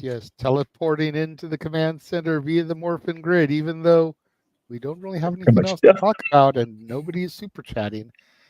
It is our very own Power Ranger of Wrestling, Datilla. Hey, I forgot to lower the volume when I put my earphones on. I was like, oh shit, the sound came in. Yes. All right, well. What's up? Slammiversary was such an amazing show. It was. Let's talk about that. Yeah, right. It was quite the show. Your TNA did a damn good job. Yeah, top to bottom. It was such a great show. I enjoyed it very much. How about the NXT boys in that match? NXT did pretty good tonight. I don't know much about Quarter Catch Crew. But it was nice to see Dez back in a TNA ring, dressed as Buzz Lightyear. That was funny. I don't know who this Dez person is. I know who Wesley is. Wesley, Dez / Let's Dez. use real names. That would be like me referring to Zachary Wentz's Nash Carter. Like, I know who Nash Carter is. I barely know who Nash Carter is. I only know that Unfortunately, because everybody of knows my who Nash research. Carter is for all the wrong reason. Anyway, that's a whole other political nightmare. Anyway, That is true. But Well, no, yeah, you- the whole show was pretty solid, top to bottom.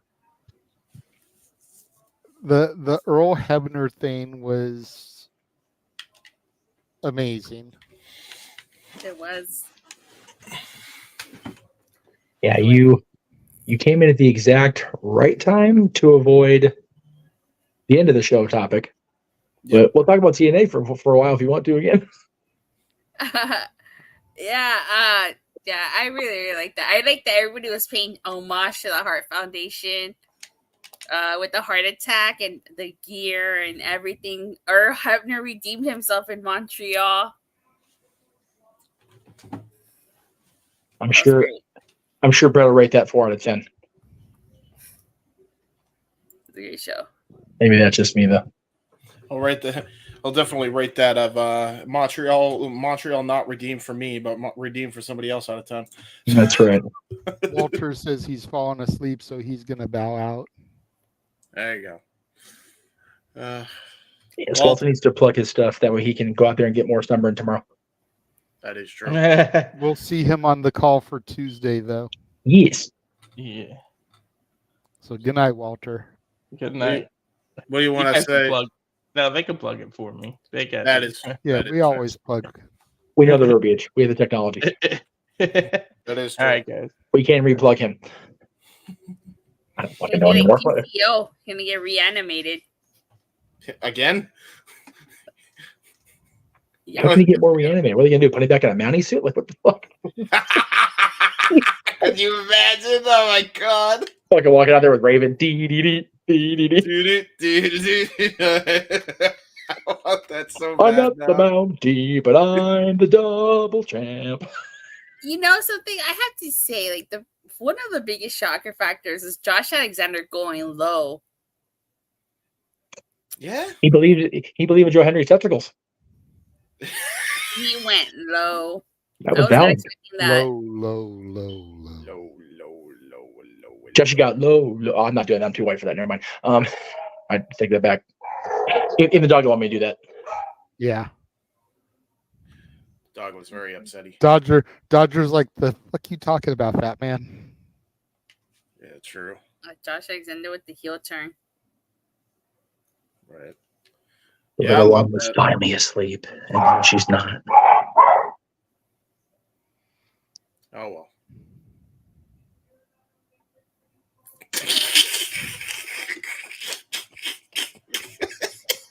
Animal violence on the air. I don't know if that's a good thing, Jeff. Nobody could see it. No. It was a hat. It was nothing. It was fun. Next time, just get water, Jeff. Sweet baby bejesus. Yeah. Overall, all I can say is I'm just glad that Dimeless Dana Brooke did not win the Knockouts title. oh, thank God that wasn't the case. Although that Canadian Destroyer she hit was pretty solid. That blew me away. I don't know why anybody would have thought that she was going to win. I didn't think for a second she was going to win. Quick question, Datilla, because since you watched the show, was Dana Brooke good in the ring? Because I had a feeling she would be, because she had improved while she was in WWE. This was her best match to date. I give her a lot of props. This was a match, honestly, I'm going to be totally honest, this was like the match that I was least looking forward to, because I was like, oh, this is just no. But, Ash by Elegance surprised me. She surprised a lot of people. I think she silenced a lot of haters tonight. I thought she did a fantastic job. The crowd went from being not into it, because it did start off kind of slow, but it picked up towards the middle, from the middle towards the end. So yeah, I thought it was a decent match. So are you saying that Dimeless Dana finally drew a dime? You mean Ash by Elegance? Same thing. No.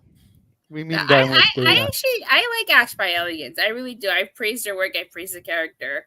I have no complaints about Ash by Elegance. My complaint was that I didn't feel like this was the Slammiversary match. That's fair. But that means she drew a dime. About time. So what? Does that make... What do we call her now? Because she's not dimeless no more. What do we call her? How about Ash by Elegance? Besides Ash by Elegance. No. I want dimes, damn it. It's got to be something dimes.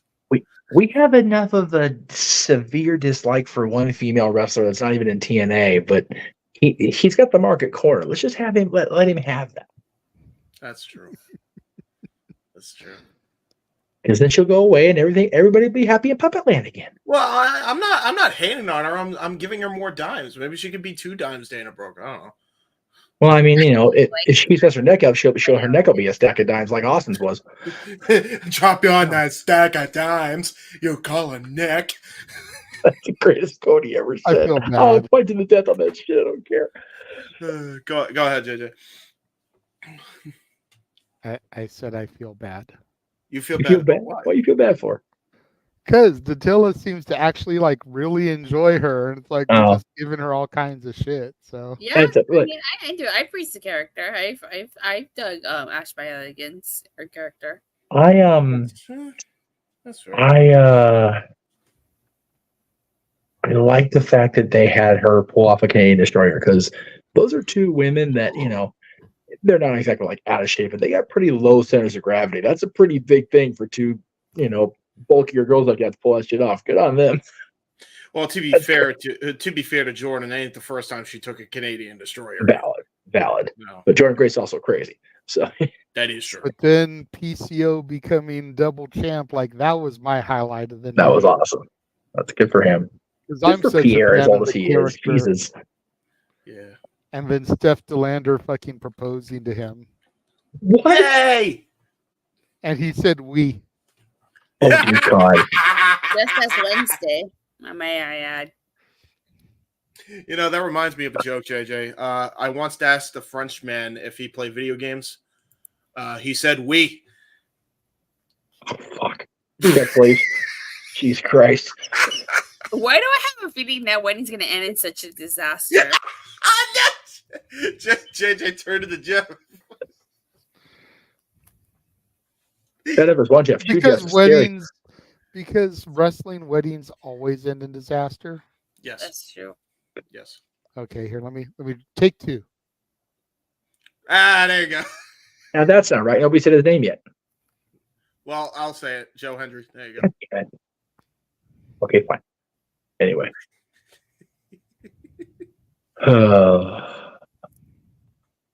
There it is. Shit-eating grin. It's stupid. It's stupid shit that always pops me. So what the fuck, right? Okay. Can we talk about something real quick before we end to the shills? Did anybody see the clip I tagged you guys in yet? With Joe Hendry? Yeah. Elijah got so burned. Poor bastard. Oh my God. So he did a song for Elias, and the song goes something like this. Na na na na na na na na na na. Joe Hendry took his job. Hendry took his job. Na na na na na na na na na. This video is just playing on the video wall in the little arena they're in for the show, and Elijah's just pacing, losing his mind.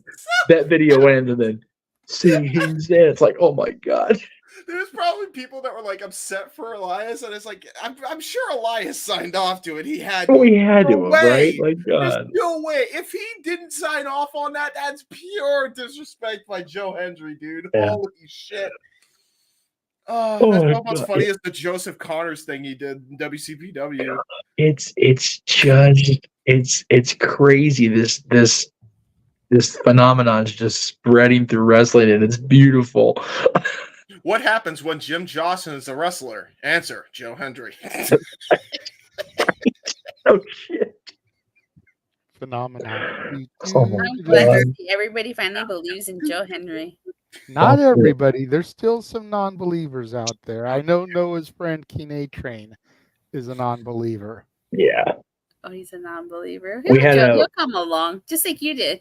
We had because we had a guest on the Greg Cherry show a few weeks ago. She's another podcaster. There's the name she uses is Canary. She hates Joe Hendry. Like, oh my god, I can't even bring him up for. I get like, I nope. You can get to talk to me today. It's like it's okay.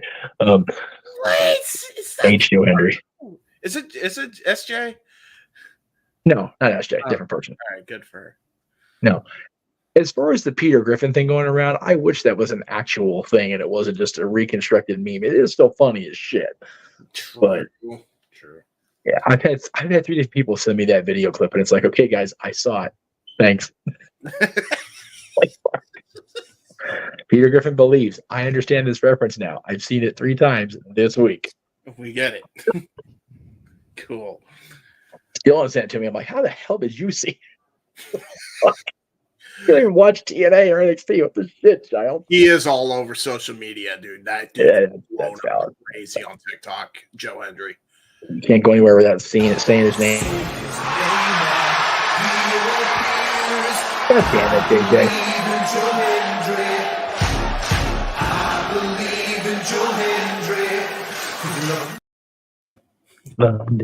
Yeah. That was good. Good time. Emmanuel actually super chatted on the Slammiversary watch along for me to play that. That's hilarious. You gotta love that. Good for That's tremendous. Oh wow. Oh. I seriously want to I want to be able to afford a cameo, have him sing it because the cadence is the same. I believe in Jeff Meacham. Dun dun dun. True that. Syllables match. Syllables count, kids. Grammar matters. I saw somebody put out a tweet earlier today saying that they were on and looking to do some cameos, and I was like, because it's somebody that I actually would like to get one from. There's a lot of yeah, it's funny. People ask, because every year for our year-end show, we tend to have random stuff happen. And my birthday, it's like, you know what you want to do? You want to do something for us out there in the Ethernet besides good night. Be a dick. Toodles. Be a stranger though. Anyway. Total toodles, and it wasn't even Tiffy time yet. Yeah, he literally came in and made one comment and it was to bitch. Okay. I was gonna say something. Oh yeah. If y'all want to fly out super chat, cameo. Buy us cameos to put on our year-end show. Those are always good. Those are great. Because of cameo, we know that Joe Hendry believes in NOLA. Mm-hmm. That's and his dog believes in NOLA too. That's right. That video is still loaded in here. That is still loaded. Fuck, here we go. Noah and Attila, say his name and he shall appear. This is Joe Hendry wishing you a happy anniversary. A happy anniversary specifically to the Jeff Meacham Network. And a special thank you to Noah and, of course, Attila. I have been told someone said my name, so I had to appear. So here I am. This message is from Jeff and JJ, and they wanted to ask Joe Hendry. Look, Joe, they got in touch. They said, you got to get in touch. I got 2 amazing people, Noah and Attila. Who can we get? They went through Cameo, and Cameo said, listen, the number 1 person to deliver this message is, of course, Joe Hendry. And Jeff and JJ wanted Noah and Attila to know that they believe in you, and also, I believe in Noah, I believe in Attila. So there you go. You got your own custom song from Joe Hendry. You can't beat that. And look, here's Joe Hendry's dog having a chew. Gromit. Gromit, what's this? Say hello. You got Joe Hendry's dog in a cameo as well. That's very rare indeed. But anyway, hope you enjoy the holidays and happy anniversary once again. Hope you have an amazing holiday season and hopefully see you all at TNA Wrestling Show sometime soon. Take care, my friends. Jeff Meacham. Freaking Jeff Meacham, and we're getting in touch with I don't want to have anybody touching the Meacham. I'm good. I'm kind of good on that. I'm just throwing it out there. That is the funny shit. It's okay. And James is broken again. I was muted, bro. I lost my breath. So you know what's funny, JJ? For all those years, we were talking about that we did stuff at No DQ before WWE actually did it. We killed Vince McMahon first, by the way. Before they blew him up in the limo, we blew him up on a park. Mm-hmm. We had Joe Hendry cameos before NXT did. Oh, there you go. Funny. It's clearly, once again, much like MJF being a scumbag, Joe Hendry's resurgence is all the Jeff Meacham Network's fault. True What that. are you, a fucking piece of shit? You know, Oh, damn, act, I guess. Jesus, I gotta get hot about it. you know, when I met Joe Henry at Rebellion, I showed him the video, and he's like, "Is that the one with my dog?" I'm like, "Yeah, that's the one with your dog." He remembered. That makes me happy. Yeah. He remembered the Tilla. Dun, dun, dun. There you go. I don't know if he remembered me, but Remember her. Wait, sorry, wrong show. We're great. No. you know, so Nice. I'm just prolonging the inevitable because we're going to go to the shows eventually. Saying That is true. Yes, eventually. Eventually, we'll get there. eventually, then the narrator got tired of waiting, so he had to hire a new one. Right. Well, I mean, if you need a narrator, I am a perfect candidate, for I am James Friedman. There you go. Do you know where that reference is from? Oh, I just heard narrator, and I wanted to do Morgan Freeman voice. It's from SpongeBob when Oh, you mean 12 minutes later? Yeah, You that mean guy. that one? Yeah, that guy. Yeah. Yeah. Yeah. I remember. That's a good one. And then when they get the Traffic Jam and Family Guy, crap, the animator fell asleep. Right now. That's so true. Oh shit. Yes. Ted over here trying to book the show for the end of the year. Yeah, you know. Yeah, everybody's a fucking producer. Yeah, true. I mean, if anybody wants to see something, look up something. Something. Look up I think it's SpongeBob.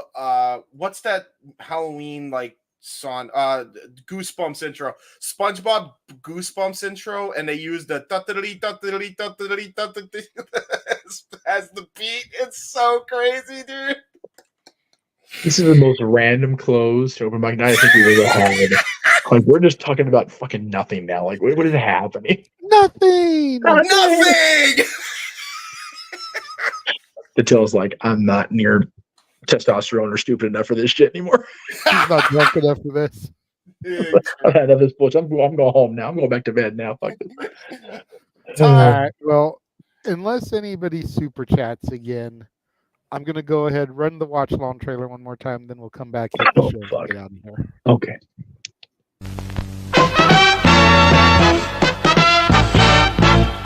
And now, preview time. So let's take a look at what's coming your way.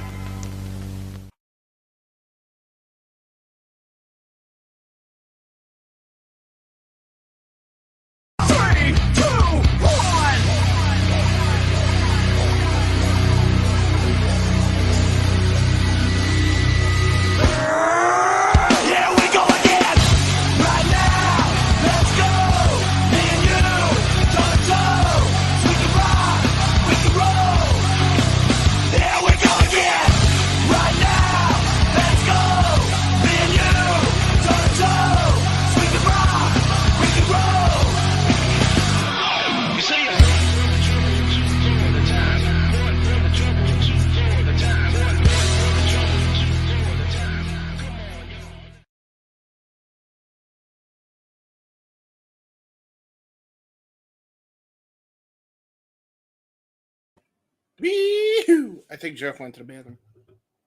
No, he messaged the private chat saying he'd be right back, so I figured pull him out while he was gone.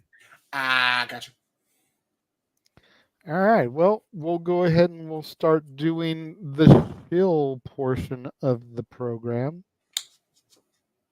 Make sure you follow Walter Cruz on YouTube, Rage of Wrestling, Instagram, Cal Fire Farms. You see the plant in the middle of his U, you know what he's all about. On Twitter, Walter Alex Cruz. Datilla. Oh yeah, you can follow me. You can check me out every Monday, Wednesday, Friday on my YouTube channel, Rangers of Wrestling. I cover WWE, AEW, for all things TNA. Checking me out on Body Slam every Thursday. For the upcoming week, I'll be doing 2 simulcasts, one of Raw and one of SmackDown, with A Plus Hero Report, because my good buddy Josh, who is for my fellow WrestleManiacs podcast, is out sick, so he's not able to do the reviews. So I'll be doing simulcast, and then Jay is gonna get a kick out of this one because Josh is out with an illness. I will be doing NXT, but over on A Plus Hero Report. I don't want to give people a false sense of hope that I'll be covering NXT on my channel.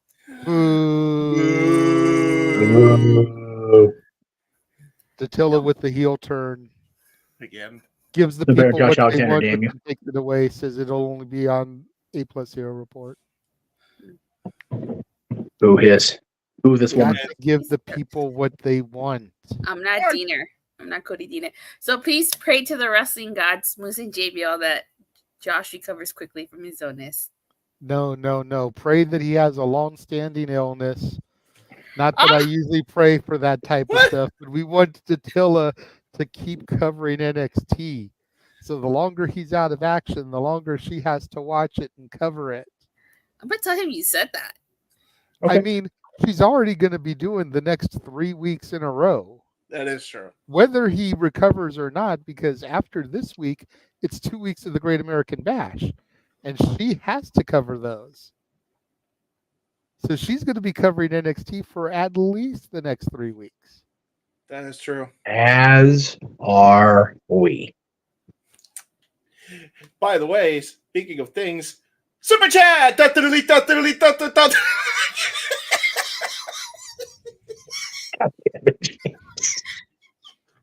Hey, it's about time we got a super chat from our favorite username. Yes. 26.2 miles outside parts unknown. Greatest of all time. $5 super chat. Thank you for the chat. Yeah. JJ, a few episodes back, you said you don't play video games ever or just today. Please tell me you played the AK games on the 64 back in the day. I think that answers your question on Aki. Okay. Well, no. Aki. Okay, the Aki game. Aki was the ones that made the WWF games. Okay. Yeah. So yes, you did. Okay, yes, you did. It's primarily today. The last system that I played actively, not occasionally, but actively, was GameCube. Same! Statboy did upgrade to the Wii. I did play Guitar Hero, Rock Band, those games with him from time to time, but it's not something I would play all the time. Yeah. And Statboy is the reason why I ceased playing video games. Oh. Because I had bought the Scorpion King game that tells you how old it is, how long it's been since I played actively. But I bought the Scorpion King game. Not really big fan of first-person games, but because it tied into WWF and The Rock, I wanted to play the game. He wanted to play, and I told him, fine. You just can't go past where I am in the game. You have to stay behind me. You cannot get ahead of me. He said, okay. And then one day came, and I'm trying to beat a level, and he tried telling me how to do it because he had already did it. And I said, okay, since you have clearly passed me, I turned the game off, put the game back in its case, took it to GameStop, and sold it. So he didn't even get to beat the game. God damn. God damn. The basis. Nice. We have a PS4 and PS5 here because the boys have them. Yeah. I have played 2K23 on it. Mm-hmm. So again, I do occasionally play, but I basically played the OG systems. There you go. Atari 2600, OG Nintendo, Super Nintendo, Nintendo 64, Sega Genesis, OG PlayStation, PlayStation 2, GameCube, and Wii. There you go. Yep. So Prior to the 2K game, the last, call it 2 or 3 years, I argue to the death that the best wrestling game released was either WrestleMania 2000, No Mercy on N64, made by Aki, or SmackDown vs. Raw 2007 on PlayStation 2. I'm not familiar with Adam Perez, but we would love to get Denise to make an appearance on the show. Yes. Like I have said, I am undeservingly, ungodly proud of Denise Salcedo. Yeah. Because I was there watching at the beginning when she joined up with Xbox Podcast. And she has just grown into herself by leaps and bounds. She is not only an amazing podcaster and content creator, but she's an amazing human being, which is so rare to have both of those be the same person. Yep. So I love me some Denise Salcedo. She's great. She's funnier than hell. A lot of times unintentionally, just because she's so much of a goober like the rest of us. So yeah, I'd love to have her in some capacity involved with the Jeff Meacham Network, open mic night, anything we do. True that. And I'm from A Plus Zero Report. Perez. Okay. Oh, okay. Again, not familiar enough with it to comment, but I have heard good things. We are open to having anybody on here that's not outright already been a douchebag to us, or those we consider kin. Put it that way. True. And you all know who you are out there, so don't email me. Yeah. Or text me. Or instant message him. Or even smoke stream me, because I don't read that shit, so fuck you. Or MySpace him. Oh no. They can MySpace. But yeah, getting back to the shows, make sure you tune into Datilla for the next 3 Tuesdays as she covers NXT. No, only because Josh went out with an illness. No, you don't. Yeah. Attila, if you don't enjoy it, not this week, but the next 2 weeks, then you're not a good American, because that's a great American bash. Right. Oh God! You need to make NXT great again by covering it properly.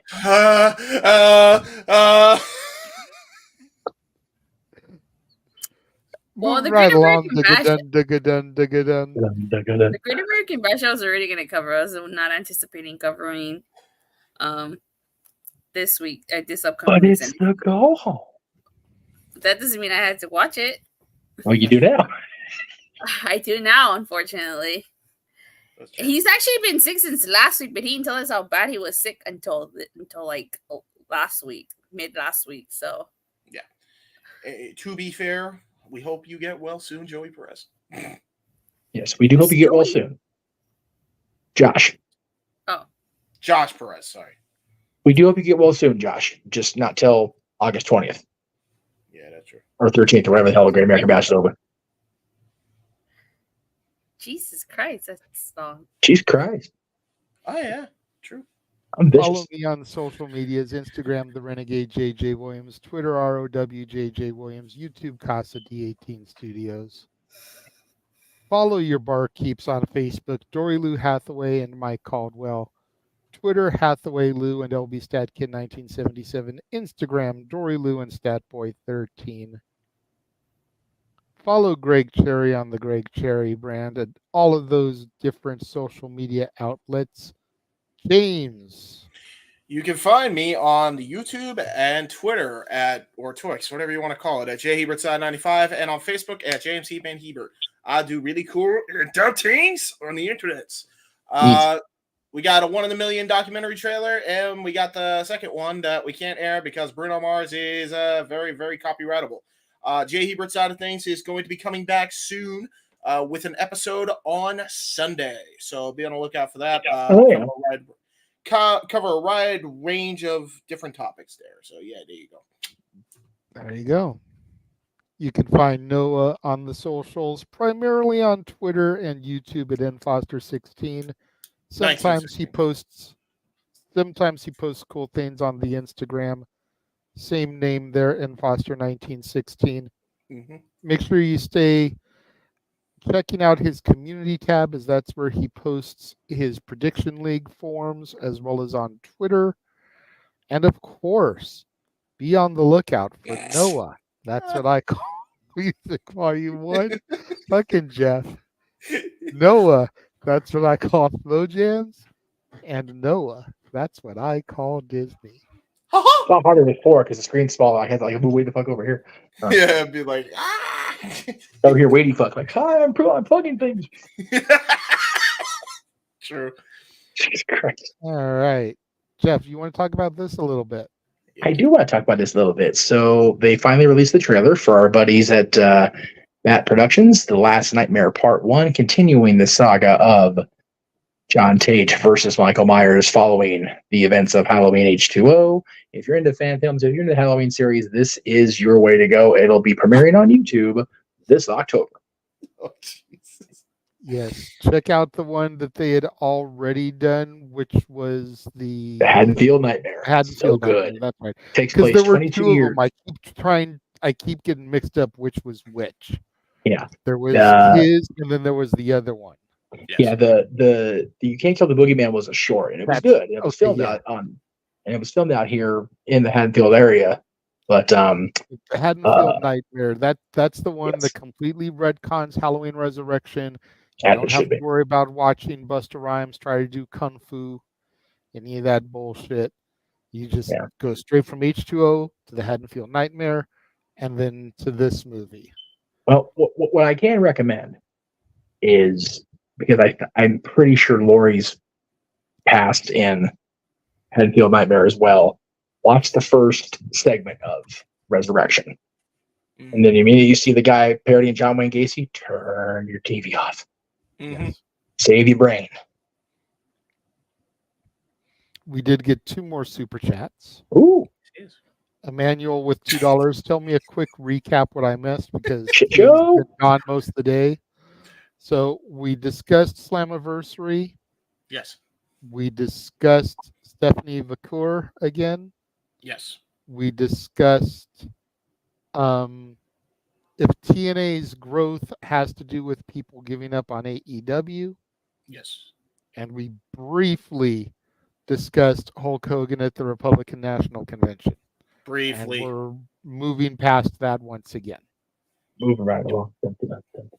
And then another super chat from 26.2 miles outside parts unknown. How did this Noah music start? Good stuff. Honestly, it started as a way to fuck with him. Yep. That's pretty much what it was.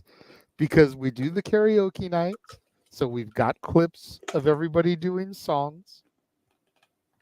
And the joke idea came up for the end of the year last year for James to put together a commercial, like an infomercial, like you would see. And I think we actually have that loaded in here still. Oh, no. So we'll go ahead and run it real quick. Jeff Meacham Network Records presents a very special offer, only available for a limited time. Noah, That's What I Call Music. Featuring such timeless classics as Barbie Girl, I'm a Barbie girl in the Barbie world. Life in plastic. It's fantastic. I See the You can Light. brush- And at last I see the light. And it's like the fog is lifted. Radio You Gaga. know, this works. I don't know this song at all. Invaded by Mars. Fuck is this old school shit? You made them laugh. You made them cry. You made us feel like we could fly. What Makes You You Beautiful. light up my world like nobody else. Oh, fuck that. Without you flip, you're overwhelmed. I can't do this. DuckTales. DuckTales. Woo. Every day they're out there making DuckTales. Woo. Tales of daring, do bad, and good luck tales. Sexy Boy. I send chills up and down your spine. I'm just a sexy boy. Sexy boy. I'm not your boy, toy. Boy, Sexy boy. Kingdom. Curtain lights go up. I'm home. Whoa! My father said when I was younger. I won't say I'm in love. History, been there, done that. Who you think you're kidding? He's the earth in heaven. Do you try to keep it hidden? Honey, we can see right from no. Dusty Rhodes' theme. American dream. Clink, clink, clink, clink, clink. He's just a common man. The Emperor's New Groove. There are despots and dictators, political manipulators. There are blue bloods with the intellect of fleece. There are kings and petty tyrants who are so lacking in refinements. They'd be better suited swinging from the trees. Vince McMahon, stand back. Incredible. I got some advice. I finally have to say, stand back. Stand back. Stand back. Fucking hell. They never understood the kind of man I am. I do my own thinking. Got a lot of big plans. Stand back. Stand back. We don't talk about Bruno. We don't talk about Bruno. No, no, no. We don't talk about Bruno. But it was wedding day.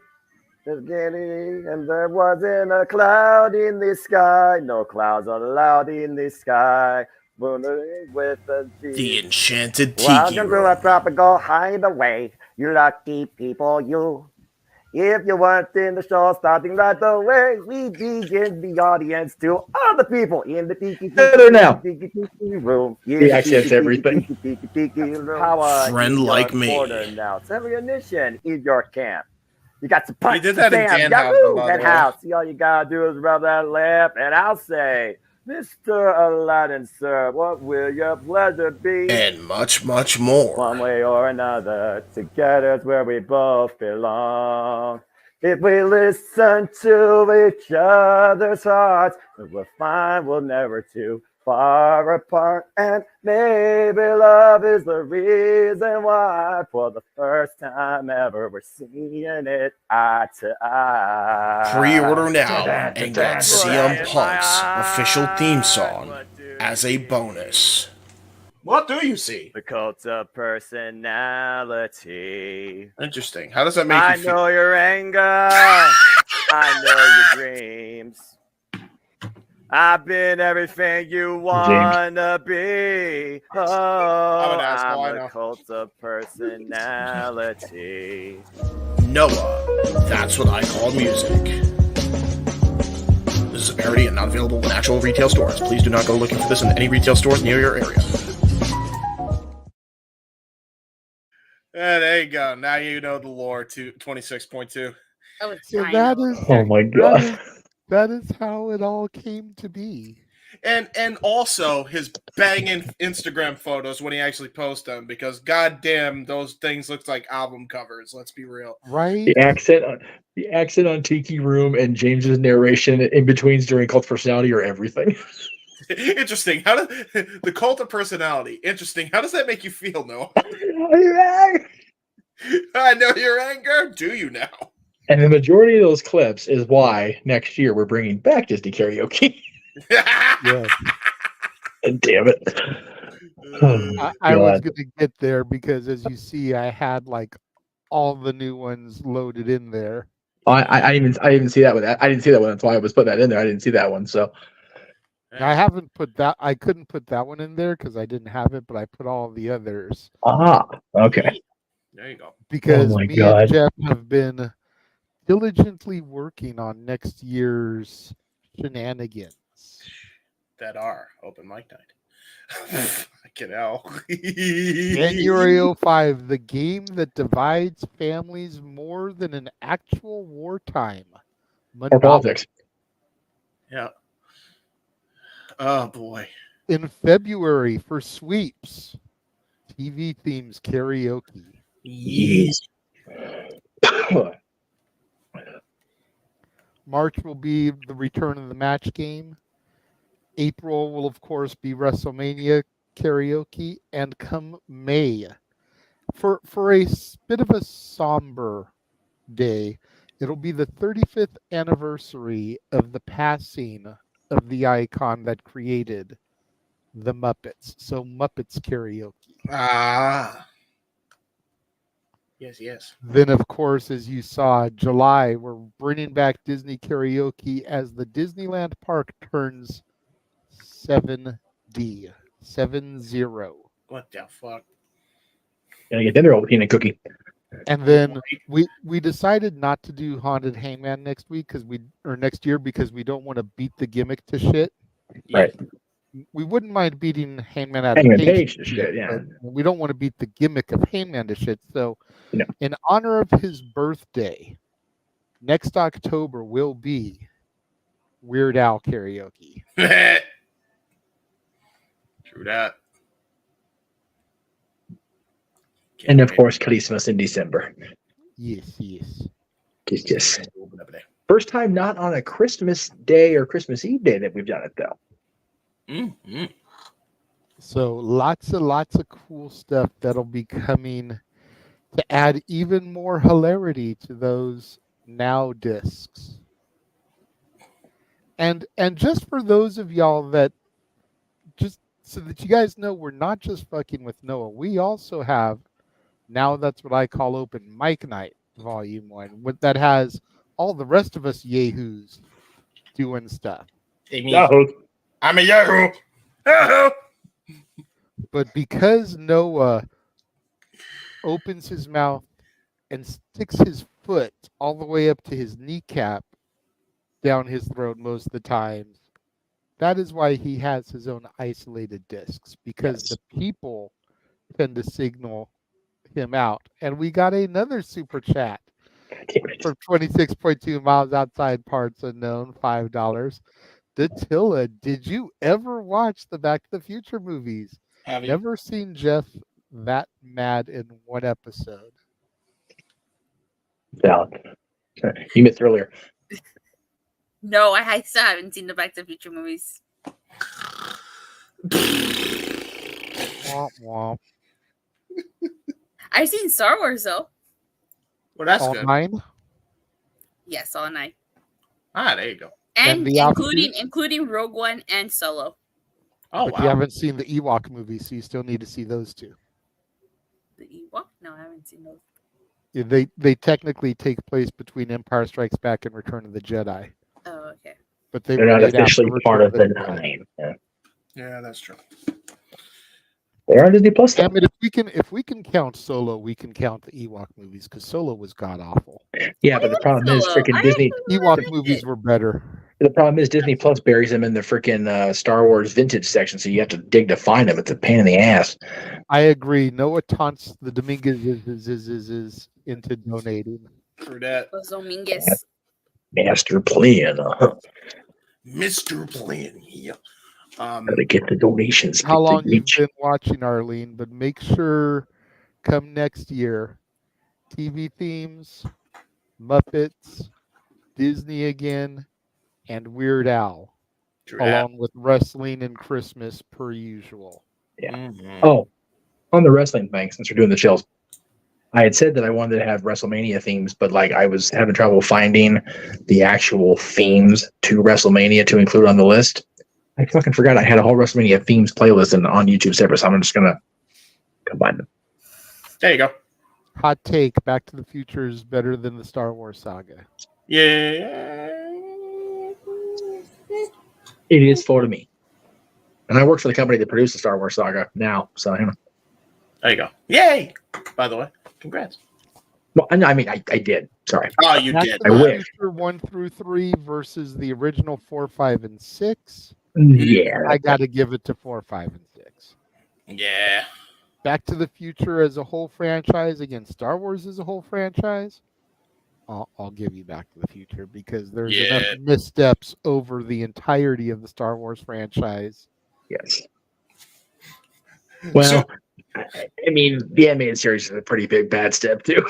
Yeah. Except for the Yes, TV. thank you, Emmanuel. Beach Party karaoke next month. Cheap plug, yes. Yeah, very cheap plug. Yeah. Be on the lookout in the open mic night chat room for my summer vibes playlist. Yes. I will be posting that in the next couple of days so that people can start getting hype and ready.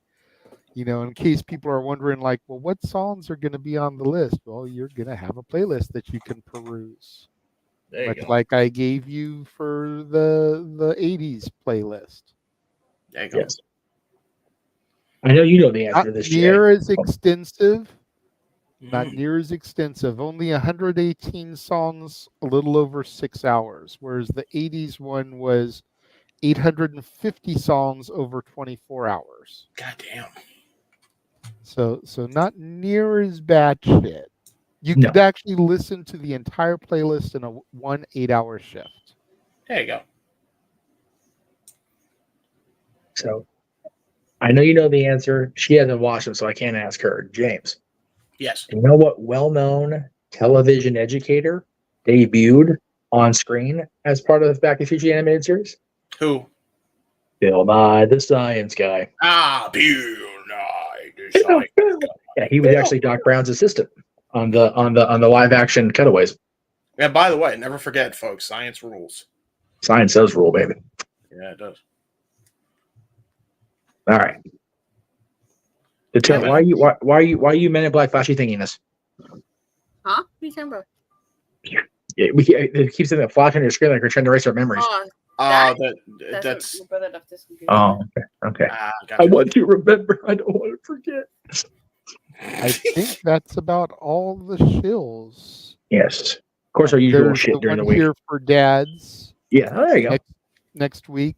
Yeah. Top 10 superstars to hold both the Intercontinental and United States Championship. Yes, There you go. that's going to be a fun one. Yes. Separate lists. Maybe. Are we? I think we'll do shared. Just because I've got so much shit coming up this week that I need to try to work through that be easier. Got it. Okay. Shared list. There you go. Sharing is caring, after all. That is true. And then, of course, Monday, Meech's Musings. Yes. Tuesday, the return, hopefully, of Stat Boy Sports Bar. Plus NXT Watch Along. Yes. Wednesday, the Greg Cherry Show and AEW Blood and Guts Watch Along. Thursday, unofficial as of now, but we will probably do another Impact Watch Along, the Fallout And Dad's before that. And Dad's before that. And then Friday we're off, yeah? No, Friday we have Death Before Dishonor. Friday's Death Before Dishonor. Saturday is the UFC, and Sunday is Bloodsport. And then Monday then back to Meech's Musings. I know. There's no rest for the wicked. No rest for the wicked. There's no rest for the wicked. And there's You guys are doing more watch-alongs now, huh? Yep. That, yeah. Yeah, true that. Got to give the people what they want. Syllabus for the week. I don't feel the same way, you guys. Clearly you don't. Well, clearly. I mean, I'm sitting here every Thursday actually calling the action for TNA, and we can't even get you to sit down and watch NXT. Sad. Very sad. It's not Big even sad. saying you have to review it every week. Just watch it. I'm sitting here doing watch-alongs for your TNA. It's true. It is true. Trying to get other people to believe in 252 pounds of pure motivation.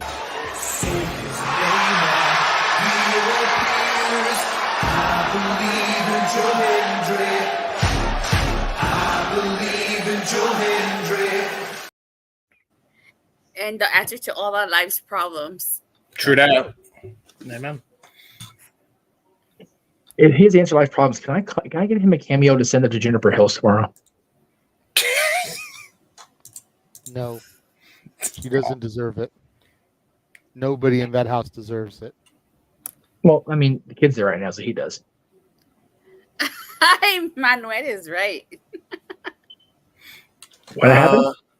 Because I know that I'll have no days off, then I need to rebrand as Miss No Days Off. Exactly, Ivan. Oh no, Exactly. that's Hey, good. Way. You could take a great example from one Fred Ross from Fred. What the fuck's his last name? Fred Rosser. Thank you, Darren Young. I forgot his name. I fucked it. Close the show. I done fucked it up now. About him. That was good. See, I wanted to, it's not gonna happen. It's all Fred's fault. Stupid Fred. Stupid Fred. Stupid Fred. It's the only reason I'm even watching the Go Home show is because, like I said, my friend Josh is battling an illness right now. That is fair. That is fair. I don't care. I blame Fred for it now. I don't give a shit anymore. I'm blaming Fred for everything. Which Fred? I Fred don't give a fuck. Fiddlehorn, Pick Fred Fiddlehorn, Fred Rosser. There's a lot of Freds. Just fucking pick one. I don't give a shit. Fred, that's right. Fred Flintstone, that Stone Age motherfucker. Barney, Barney Pebbles. Dumbass Barney Rubble motherfucker with tail long inside him. Fucking know anymore. Go ahead and get out of here. Okay. For Stat Boy, for the Simple Man, for Walter, for Datilla, for James, for the man whose name is there on the marquee, Jeff motherfucking Meacham. I am the Renegade of Wrestling, JJ Williams. Thank you for joining us today for our Slammiversary coverage as well as open mic night.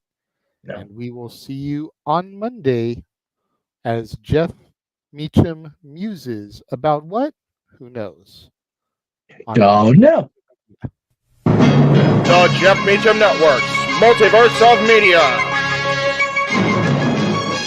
For over 15 years, the recognized symbol of excellence and the standard bearer in coverage of sports and entertainment.